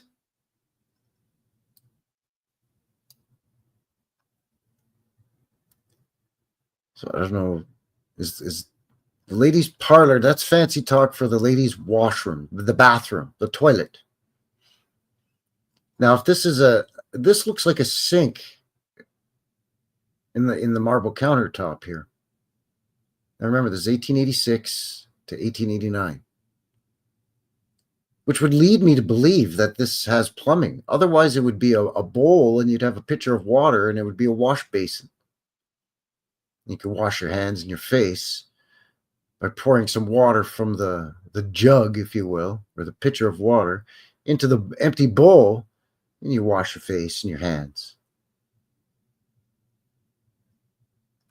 There's a tray for some soap. Pretty fancy. So behind this curtain, is this the water closet? In other words, the toilet, or maybe this door, or this might be the entrance to the parlor itself. Looks like it's got a transom window above this door.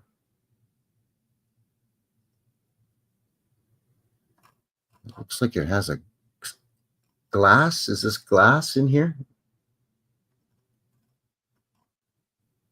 So this might be like an actual toilet, like a bathroom, a washroom. It's pretty fancy, though, to have this mirror and then this fireplace. Look at that.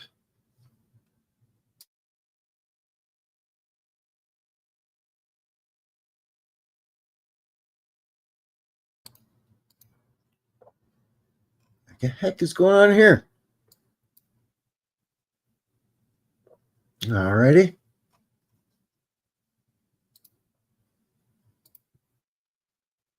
So there's that window in there.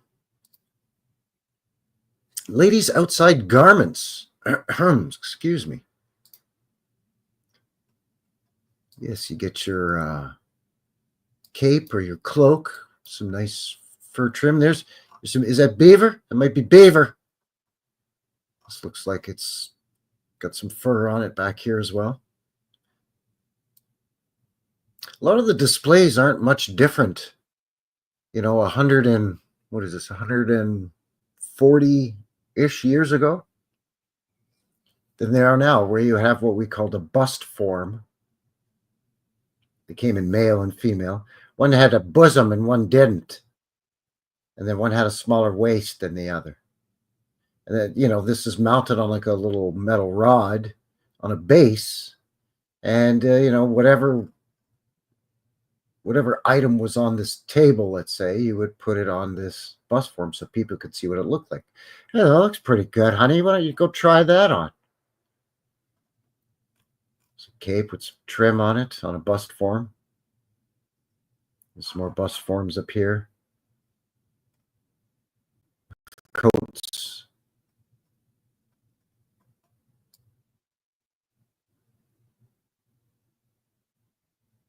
Accentuate the buttocks. I mean, I don't have a problem with that at all.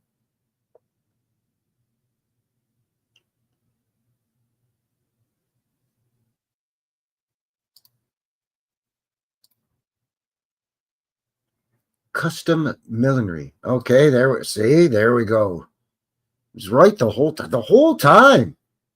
Millinery is your hats. Not that I didn't believe you. I did believe you. But there you go. All kinds of chapeaux here. These fancy little displays. And then the wallpaper.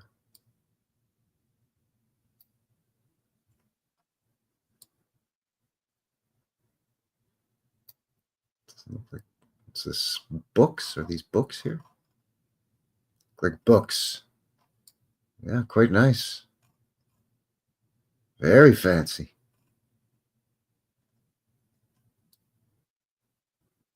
And your chair.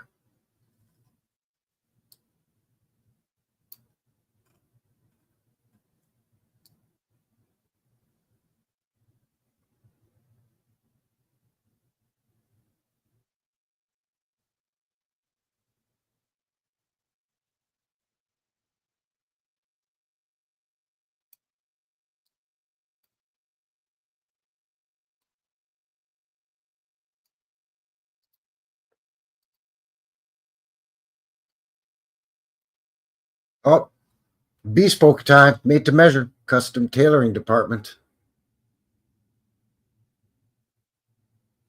I want to get a suit like that guy with the glorious mustache in the back there. This guy. That's a fine suit. The waistcoat. It's a pretty glorious stash there, buddy. Yeah, this guy showing off his bling. I got my double watch chain for my pocket watch. Plus, look at my I got something on my wrist here. Or is this a ring? It might be a ring. Oh, it might be just the inside of his shirt cuff. Excuse me. What kind of hat is that? This guy's got a great mustache, too.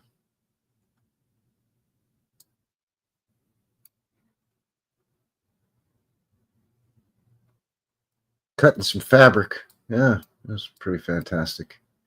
Say you'd go in here and you'd have all your fabrics that you want for your suit that you bought in the dress furnishings department. You come down here and you get measured. You get yourself some formal wear, business attire. Nice.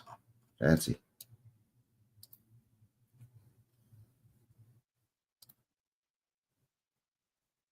There's that grand stairway. Those beautiful fixtures on the newel posts. quite exquisite. Not to mention all the carving, you know, no slouch either.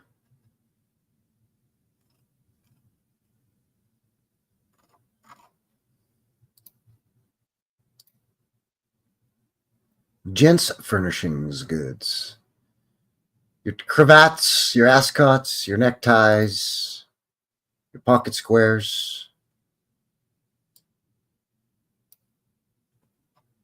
bow ties. Wow, not just certainly no lack of choice. This guy showing off his cuffs with his cufflinks. Surgeon's cuffs on the jacket. Surgeon's cuffs means that the buttons on your suit, blazer, or sport coat, jacket sleeve, they actually button and unbutton. They actually are a functioning button as opposed to just there for show. So it's called surgeon's cuffs. There's your undershirts, some socks. Look at all the socks and gloves too.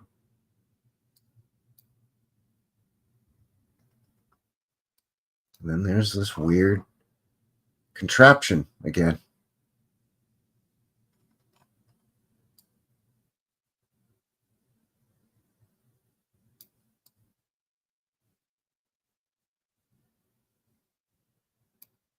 This is really bothering me, what this thing is.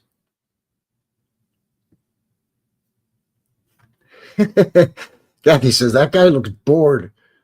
Yeah, you know, pose for the camera, but stand completely still. Well, then I'm going to rest my head on my arm here then.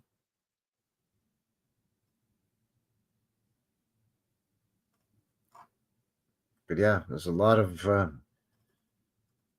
organization going on in this place. But yeah, it's pretty nicely set up. Get yourself some socks and you know, your undershirt garment. And don't forget, back in these days, a lot of times your collar and your cuffs were separate. Your shirt was the shirt, but it had a crew neck and a couple of buttons, what's called a Henley. Maybe 3 buttons and then a crew neck or a round neck. And your shirt collar was a separate component that buttoned in the front. And your cuffs, and would attach to your shirt. And your cuffs were the same. They were separate, and they would attach to your sleeve.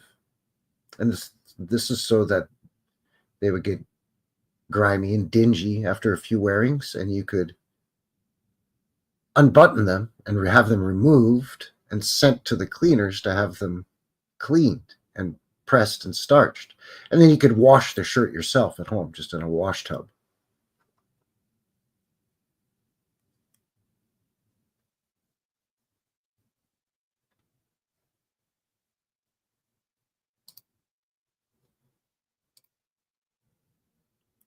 So here you go, a passenger elevator, 1886 to 1889. And the handkerchief. Of course, you gotta have an entire department here dedicated to handkerchiefs. This lady's been in a couple of photos. Will you get back to work?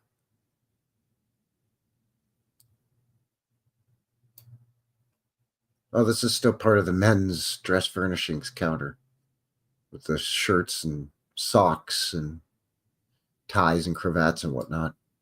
So this is the handkerchiefs. Handkerchiefs.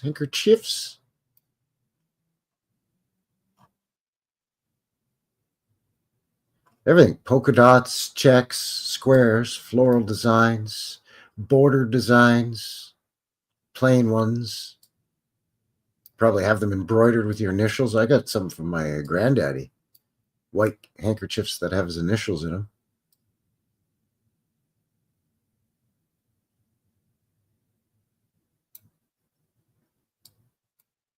And there's this contraption again.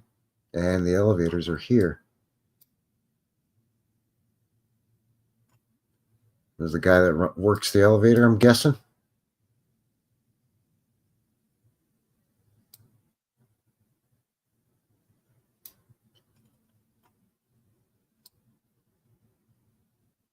there's so much going on up here and around.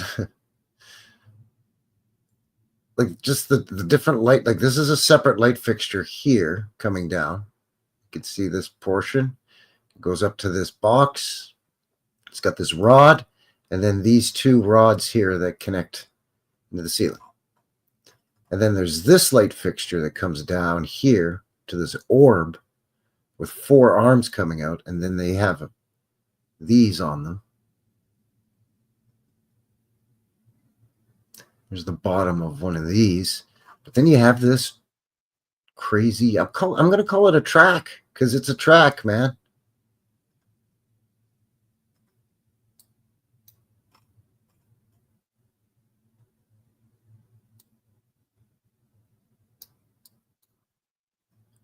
And then there's a chair. Great. Thanks.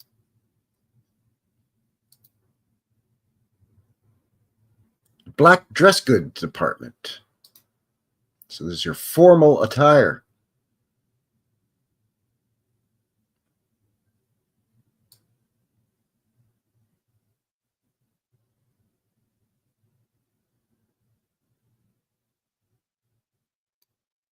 The heck are these things?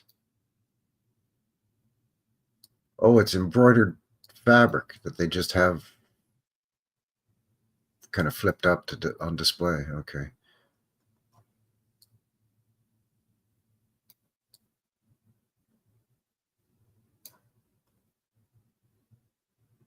All wool tricot, TRICOT, 50 cents.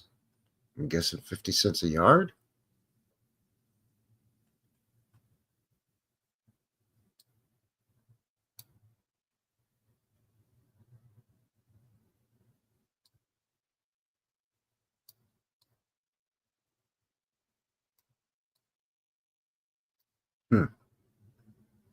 The heck's this?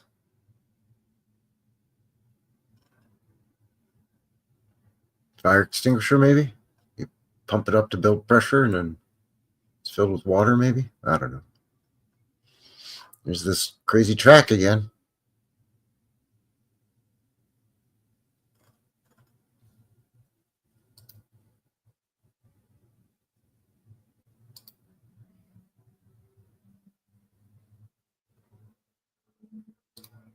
They used to pay in store credit. Yeah, a lot of places you would have a tab or credit, especially a place like this. Like I'm kind of poking fun a bit and calling it highfalutin or whatever, but it's obviously a quality goods department store for upper middle class or and above. I'm guessing. You certainly have a huge selection, and they have numerous departments. And there's a lot of what I would call luxury goods, silk, fur.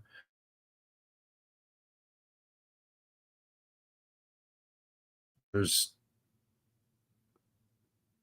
a button department for crying out loud. You can see it's wrapped in, I'm guessing what's a sort of a paper, or maybe a white cotton or a white linen fabric to protect the silks and the velvets.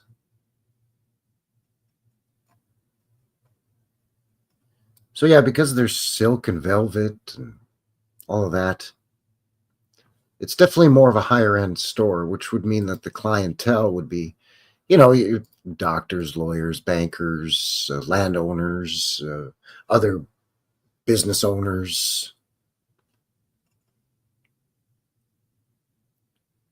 So they could probably do a lot of their business on a store credit or a tab, right? And then just they'd get to a certain point and they would have to clear off their tab with a bank note or whatever, and then they could start a new tab or a new credit note or store credit. Plus things like layaway existed back then. You could, buy something with an initial down payment and then make weekly or monthly payments.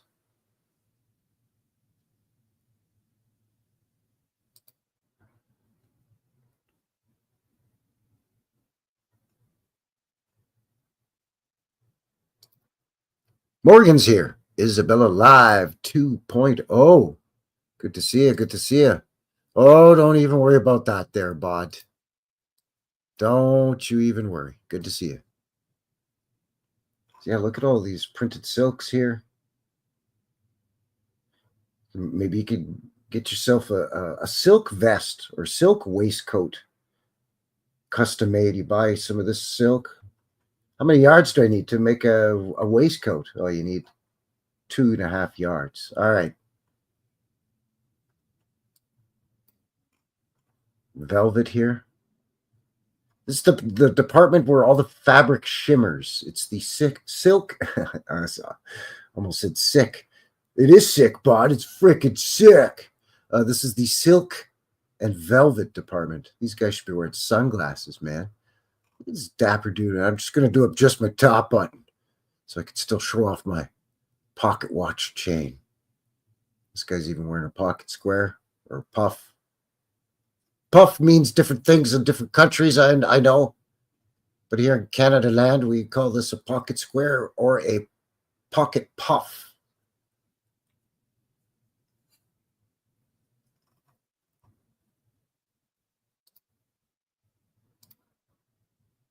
Couple more to go here. This is the linen department, hosiery department. Oh.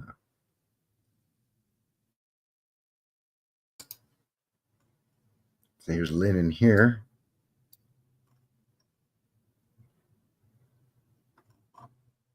So this tassely, fringy, and then it's all hand knotted probably. And then this is all needlepoint or embroidery. Look at this. Little birds, little swallows. It's crazy, man. 20 cents. Shut up and take my money. That's a hell of a deal. Look at this sort of fan or shell shape. Again, everything just comes in a nice little box, nice little package. Here you go. Here you go, Mrs. Wilson. Here's your linen tablecloth. And hosiery. Yeah, so stockings, socks, hosiery of all sorts, pantyhose and whatnot. I think we saw some of these earlier, these striped ones. So definitely not plain Jane. Definitely a lot to choose from in terms of colors, textures, fabrics, designs, and the ways you can embellish it with velvet and lace and silk, fur. Hell, you put some fur on your jacket, lady. Why not? Prints, silk, and colored dress goods department.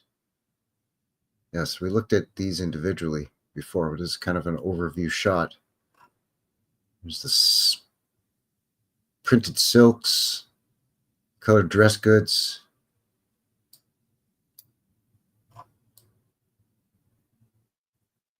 And again, this cockamamie contraption whirling around the store, sending balls to each other back and forth throughout the store. Whatever the hell that does, and that means, I can't get it out of my head. I'm going to go on and on about it because it's driving me bonkers. Let me ask you something. How come you asking so many jackassy questions? I know. Just shut up and move along. Nothing to see here. Look at this thing of bolts of fabric just stacked, organized by color. Look at all the colors. Well, everybody just wore black. It's like they're all wearing a uniform. Look at the textures. These are pinstripes that are woven into this guy's jacket and waistcoat or vest. It's not just a stripe that's dyed or woven in with the thread, but it's a textured weave, almost like a corduroy is what I'm saying. Again, I'm not trying to be a jerk and burst people's bubbles here that, oh, they found all this clothes, that's why they all look the same. What? It doesn't make sense. Look at this. I mean, the stacks of fabrics. 1880s. Like I said, I myself have worked for companies where I've seen little samples, 1 inch by 1 inch square sample of a fabric that's made on a loom or made on a woven on some machine from Italy. And it's the exact same thing that they've been doing for 100 years, 150 years.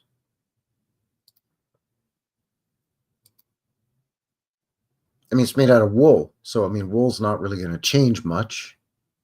The machine still works. And if it's a popular pattern or a pattern or a type of weave that becomes a classic, like a houndstooth, then why ever stop producing that fabric? This is the east window. Did we look at this? I think we did. Oh, yeah, it's the corsets. The window full of corsets. I think the last one here we've seen before too. Yeah, the west window. There you go. With the creepy, I'm going to say Asian doll with the summer silks. It's definitely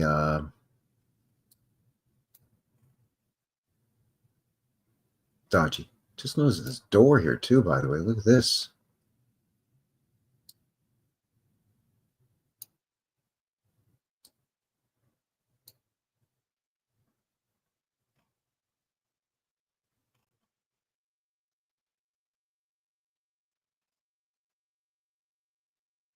Anyway, link below for the Digital Commonwealth Massachusetts collections online.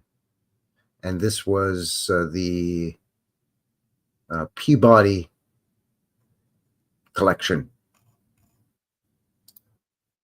of the Almy and Bigelow and Washburn department store, Salem, Massachusetts, 1886 to 1889. Pretty fascinating, again, because you can see what was offered for sale in these stores. You can also see what the folks look like, how they dressed, how they wore their hair, how they kind of awkwardly posed for photos and so on, right? Then you get stuff going on in the background, all the light fixtures and, that old elevator and just that weird track thing with the balls. Like sorry, I know I'm ranting about it. I can't stop.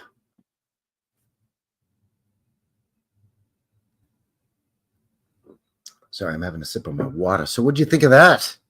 Great photos. I like those glass plate negatives. Either they're the glass plate negatives themselves or the prints thereof. They're just really nice. Good quality photos. You can zoom in and see that they're quite detailed.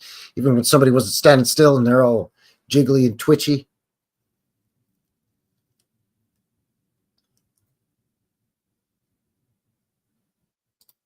Okay, that could be something there. Lost and Found History Rewritten says the balls were different sizes and would only follow the tracks they would fit on. Okay, you may have something there, but still, to what purpose does that whole cockamamie contraption? Oh, wait, the tracks were for the orders in the back. They would put in a call for it, then it would be sent on the track on a clip. Well, I've seen stuff like that where it's sent into sort of a back room or a back warehouse. And you could be onto something with that. And I'm not claiming to know, and I don't want to dispute what you're saying because I have no idea, clearly. But it would seem to me like if it was an order, why would it need to go into the back or a back somewhere when they seem to have all the product proudly displayed right out there front and center? So as a customer, you walk around and there's people there to serve you. Yes, but can I have a look at that fabric there, please? Oh, yeah, that would be nice for a pair of trousers for me. May I please have a look at that, neckerchief? Oh, yeah, that would go great with my, smoking jacket. So you can pick all the fabrics and then everything is just brought to the tailoring department, then you get fitted, and then they start making your suit or your dress or your waistcoat or your skirt or whatever for you. But it's got to be something like that. Yeah, it's got to be for sending something back and forth somewhere. Maybe it's the customer as they're making their way from department to department. It's a note or an inventory or a tally of all of the products that they are, for all intents and purposes, purchasing or putting on store credit. That they're buying, basically. And that's going into the back. It's a Pokemon railway. So by the back, it could be meaning the back of house, meaning where, all the accounting and, all the, payroll is done and all the, just incoming payments, outgoing payments, everything, shipping, receiving, all that stuff. So,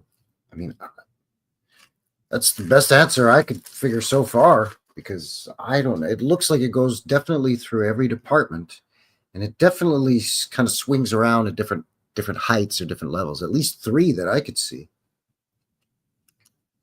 And it seemed like no matter what floor we were on, in what department we were in that cockamamie, crazy, fantastic store, they were everywhere above. So yeah, it's got to be something like that.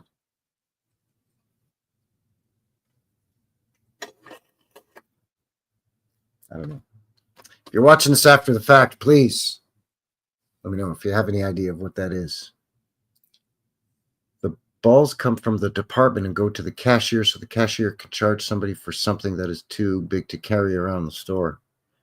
And that could be like that too. Yeah, again, like an inventory of everything that they're purchasing or putting on their credit or on the store's credit or on their tab. They would carry the balls back to the department in the morning before the business day starts. It's the weight and the size of the balls upon the track that would dictate, where it goes. Yeah, so the size of or the weight of the ball tells you where it goes into what department. So I guess let's go back to one photo here real quick, just so we can see. See, you're a smart bunch. I knew you guys would figure it out. Let's just open up one of these photos here for a sec.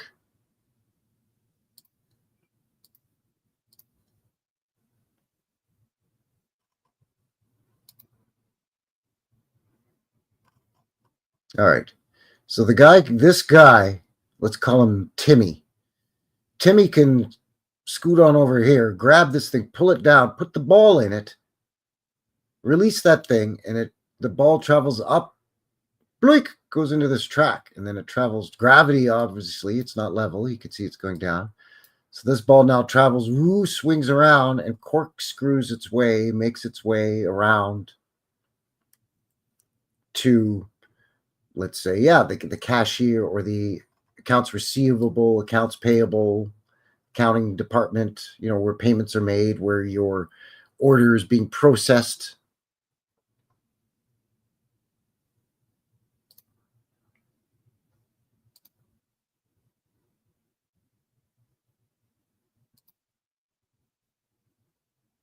Just trying to find one that's got that contraption a little. Yeah, this one where it's a little bit closer.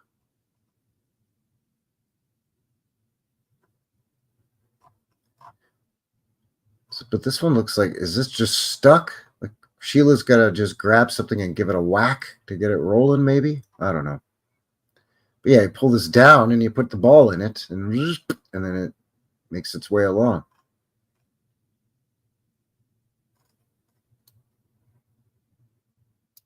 Maybe it's also so they know who to credit with the sale. Again, if it's commission, like if you get part of your pay is based on what you're selling, how much you're selling, yada, yada, what you're selling from, what price points, if you're selling multiple items in one sale, all that shit, right? Yeah, I think that's what it's got to be. It's got to be something like that. There's a ball sitting in this thing, which is different than this thing. But yeah, it's definitely got all these little strings or pulleys that you can pull. You just grab this, it's, you know, zzz, pull it down. So yeah, that's got to be what it is. Yeah, those air tubes. Yeah, before the air tubes. Yeah, those vacuum tubes.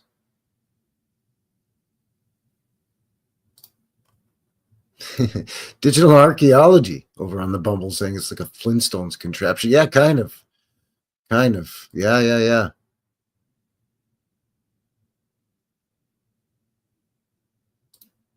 PCS World's I'm not smart, I'm just really old.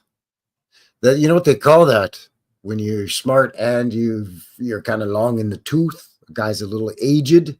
That's called wisdom, my friend. Wisdom. Yeah, sort of like a codex system. Okay, yeah. So yeah, like different sizes or weights would go to different departments, and they could continue tallying the products that they're buying, I guess. I don't know. Yeah, we just don't see the little hamsters in the ball, says PCS World. Yeah, that's right. Anyway, crazy contraption, but I think that's it's got. I mean, I knew it was for transferring something from point A to point B. Very obviously, it's a track, right? And one of the best ways to do that, where it doesn't take any kind of power whatsoever, is just to mount the thing on an angle, almost like an aqueduct. And you put something that can roll, something on wheels, or better yet, a ball on it. And you send it from, I don't know, the men's dress furnishings department to, I don't know, the front desk or whatever.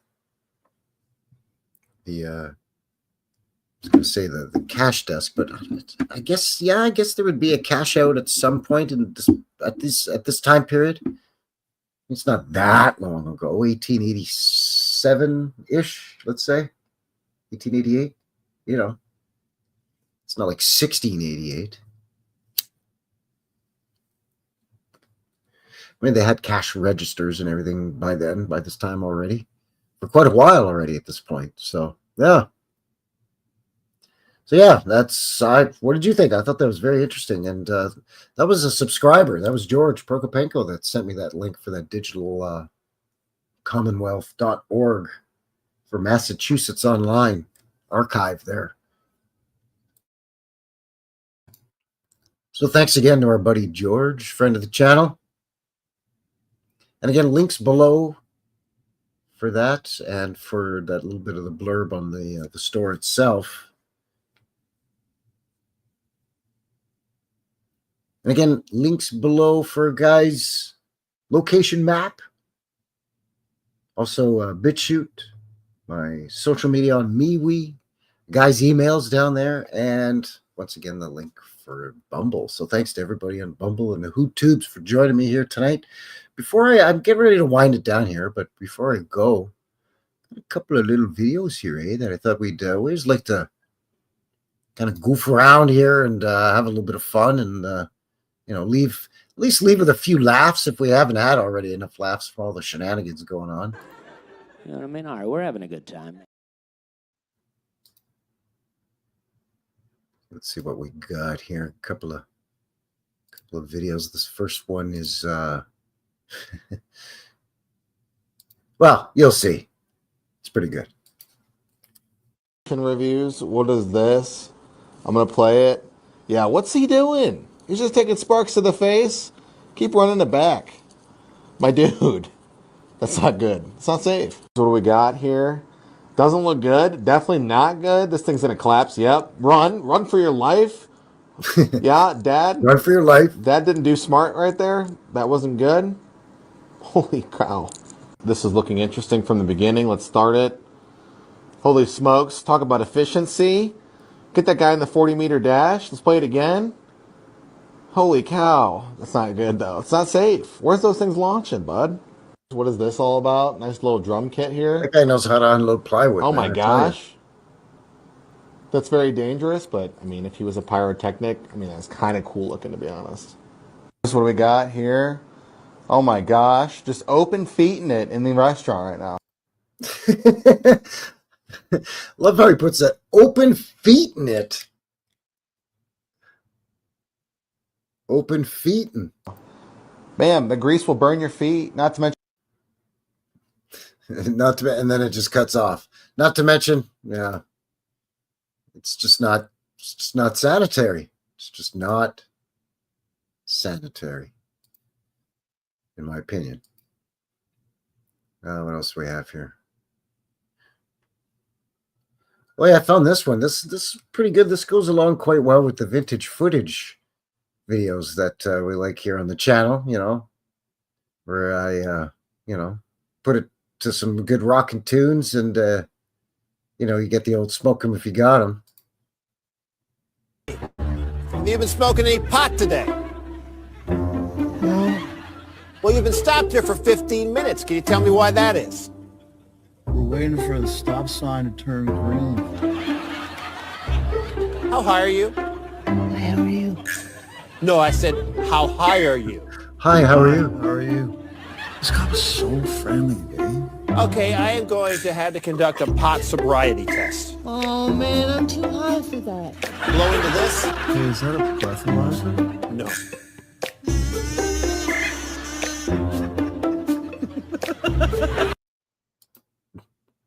Yeah, that'd just about do it. That'd just about do it. Get yourself a case of the giggles, and that's it. It's all over. That Mountie would throw you in the clink right quick there, bud. Right quick.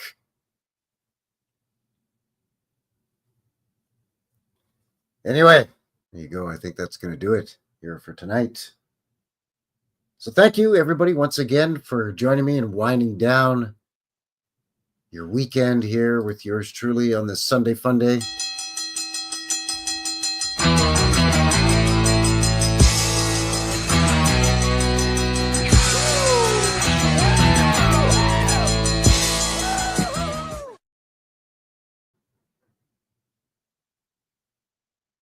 So that's going to seal the deal. Frankie, New West Reset Live, episode 102, the Glass Plate Negative Collection of Edwin Peabody. Again, links below for everything that was shared this evening. Thanks again to George Prokopenko for shooting the link to that photo archive my way. Really appreciate it. And, well, you know, if you're on your way out, if you haven't already, you know, please do all the things.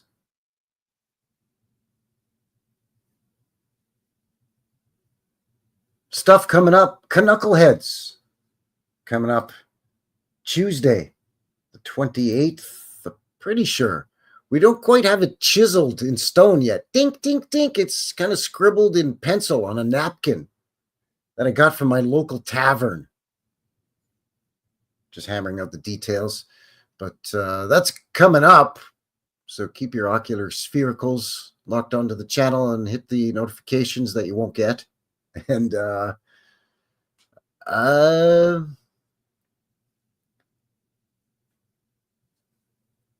there you go. All right. Thanks, everyone. Until the next one, take care out there and have yourselves a good one. All right. Cheers. It's a mystery. It's a mystery wrapped in a riddle inside an enigma.